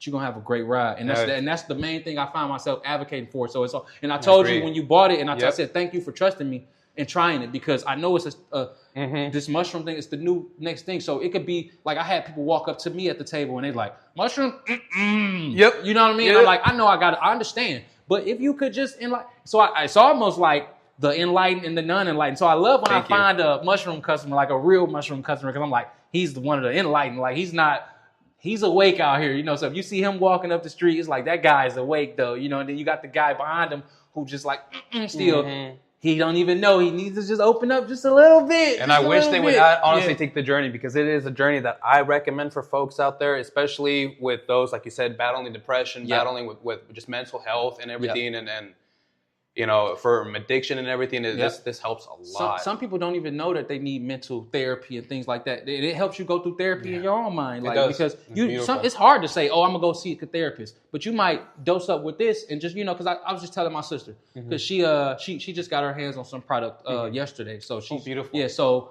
I was telling her, I said you could try it, because she wants to. She works at Chrysler in Detroit, so she's on the line down there, Ford and Chrysler and things like that. So it's people, their backs hurting and things like that. I'm like, you should tell them to try to microdose. Like, I think it'll help them get through their day, right? So I was telling her, I was like, you should try it, because she's one of those, I don't try nothing, like even weed, it'll just do too much. And I'm like, I don't want you to be scared of this. I want you to, one day when you're in your room and you finna, you know, maybe lay down and just chill, you're in a positive mind. I'm like, try some. I'm like, try some, even a half of a piece. Just try some and just a little piece, it's gonna help you. Like, I was like, beware. I was like, because I already been through this, but it's gonna get you in tune with some thoughts. Don't run away from those thoughts. It's going to help you. But just go through your thoughts. You're going to be thinking hard. You might think about certain situations. You might think of certain people. You're going to make you realize what really matters. And 100%. Just keep going through it. I'm like, as you keep taking these therapy sessions with it, eventually you're just going to detox and feel good. You're just going to be, you know, like how you had your first therapy session. It was kind of like a whole wave. As you keep going, you're going to be riding the wave, because you already enlighten yourself. That first session goes That's nowhere. What I wanted to tell you. Like, after that first session, that's why I was so excited to catch up with what's been going on since I last met you. So much has happened. Okay. And it's like, it's beautiful. And it's like, I have a feeling, like, not even a feeling. It's like, I knew that night I met you. Oh, 1,000%. Like, after what happened to me and meeting you, it was meant to be, like you said, divine. And you know what's crazy? I've been seeing it. I'm thinking it's cool to see that. Now that we talking, I can see you telling me like all that's happened since then. I've been seeing it. That's what's up. You're on a good trajectory. San Diego needs you, buddy. I need you. You know what I'm saying? Look what you're doing. Like, this is great. So I wanted to ask you, because I seen YouTube and I seen Spotify. Where are you at? So just to let everybody know, I'm on Apple, Spotify, YouTube, iHeartRadio, Amazon, Deezer. There's a couple other little distribution podcast channels you can actually find me on too. But the main ones is iHeartRadio or Apple and Spotify. I remember my Spotify when I first got that, and my Apple when I first got those approved. Like, I knew that was real. No, when I saw that Spotify, I was like, oh, this is nice. That's why I wanted to congratulate you on that personally. Thank you so much. I appreciate that. So cool, bro. I'm trying to one day get where I can get the videos on Spotify. That's the next goal. I'm going to make it happen. Oh, it's okay. Yeah, that's what's up. But it's been a blessing and a journey. And honestly, like I said, I am very thankful for meeting you too. It was divine intervention. We appreciate you. I'm glad we got it happen. I feel like we connected forever, no matter how far we go, we'll always, and like I said, you go to all those events and stuff, so I really want you to learn the product and get familiar. Because, yes, sir, I would love to. Yeah, honestly, because really you're gonna be able to talk to the right people and be like, you know, this is great. And honestly, I already talked to some people already outside of this, and I was telling them all about it. I was like, oh, if I can get a couple more, I'm gonna have you guys try it out, because I promise this is what you guys need. For sure. And shout out to the couple of the folks. They're like, yeah, you know, let me buy one. That'll definitely, like, well, let me tell you something, brother. There go 4 of our finest flavors. That's all. Oh, God bless. Yeah, thank you. It's all yours, brother. Oh, thank you so much. Yep. Oh, I can't wait to. Yeah, dude. They need it. They really need it. That's enlightenment from Wonder to San Diego, and wherever our brother goes. That's that spirit. Yeah. No, I truly appreciate that so much, and I can't wait to. Yeah, this is gonna really be a. But I definitely wanted to let you guys know. Not in this, you know, to push a recreational thing to where it's like, go get silly. You know, go have a good time. Everybody, enlighten yourself, 100%. Have a great time. But it's definitely a positive message behind what we're doing, man. You know, this is kind of a rough message, fuck fentanyl, but I wanted people to, you know, really understand. Like, so 100%. We saying fuck fentanyl and we buying mushrooms instead. So I love that. You know what I mean? I love that. 1,000%. And I know a lot of people gonna understand that and feel that, man. Because we want our people to live long and strong, so we can create great families and, you know, push on and keep building out here in this world. This is something I want to go back to the communities, to the reservations, and educate out there too, because there's a lot of folks dying from fake blues. Since I've been out there living on the res, I've been out there for over 5 years, and I can't tell you the number of funerals I've attended because of this little blue devil. Yeah, I don't like it. Yeah. And it's like that's a whole nother story for part 2. I can tell and you. I know. Whole, yeah. Ooh, that's gonna be a good one story, too. Yeah. It is. No, I really appreciate it, and thank you so much for taking your time, honestly, for sharing your message, and for the folks out there and around the world, around the loop. Do your research. There's a reason for everything. There's a divine intervention for everything. You are gonna, like you said, you're gonna meet people. They're gonna stick, and if they stick, that's meant to be. If not. Sure. Everybody has a journey where it comes to an end at some point. Not everybody is going to stick with you. So, and I know I got some real supporters out there that's going to really watch this from beginning to end. And I know I've met y'all all along this journey, and you guys stuck with me. So I really appreciate that. You know what I mean? Shout out to all of y'all from Shout everywhere. Out to everybody. Thank you, guys. Thank you, God, for us to be so connected in this life. I come from Detroit. I come from the east side of Detroit. None of this was planned. You know what I mean? Like, I appreciate it all. You know what I'm saying? Wherever you sitting at, wherever you watching this from, I really appreciate it. I hope you get to try a Wonder Bar. I hope everybody in the world gets to try a Wonder Bar. We're going to make this happen. And around the loop, we're going to make sure that everybody gets to at least try the Wonder Bar, because it is important. It's important to tap in with your spiritual side. For sure. And really, get that mental therapy. Some people aren't comfortable with seeing another individual. Just see yourself, and it's okay. It's okay. Yes. I love the message behind this, and I'm all about it. I like what you said. That's why I was telling my sister, don't have no fear. You know what I'm saying? Like, you're going to open up some thoughts, but don't be scared. Yep. Embrace it. It's you. That's you. Exactly. It's you. 100%.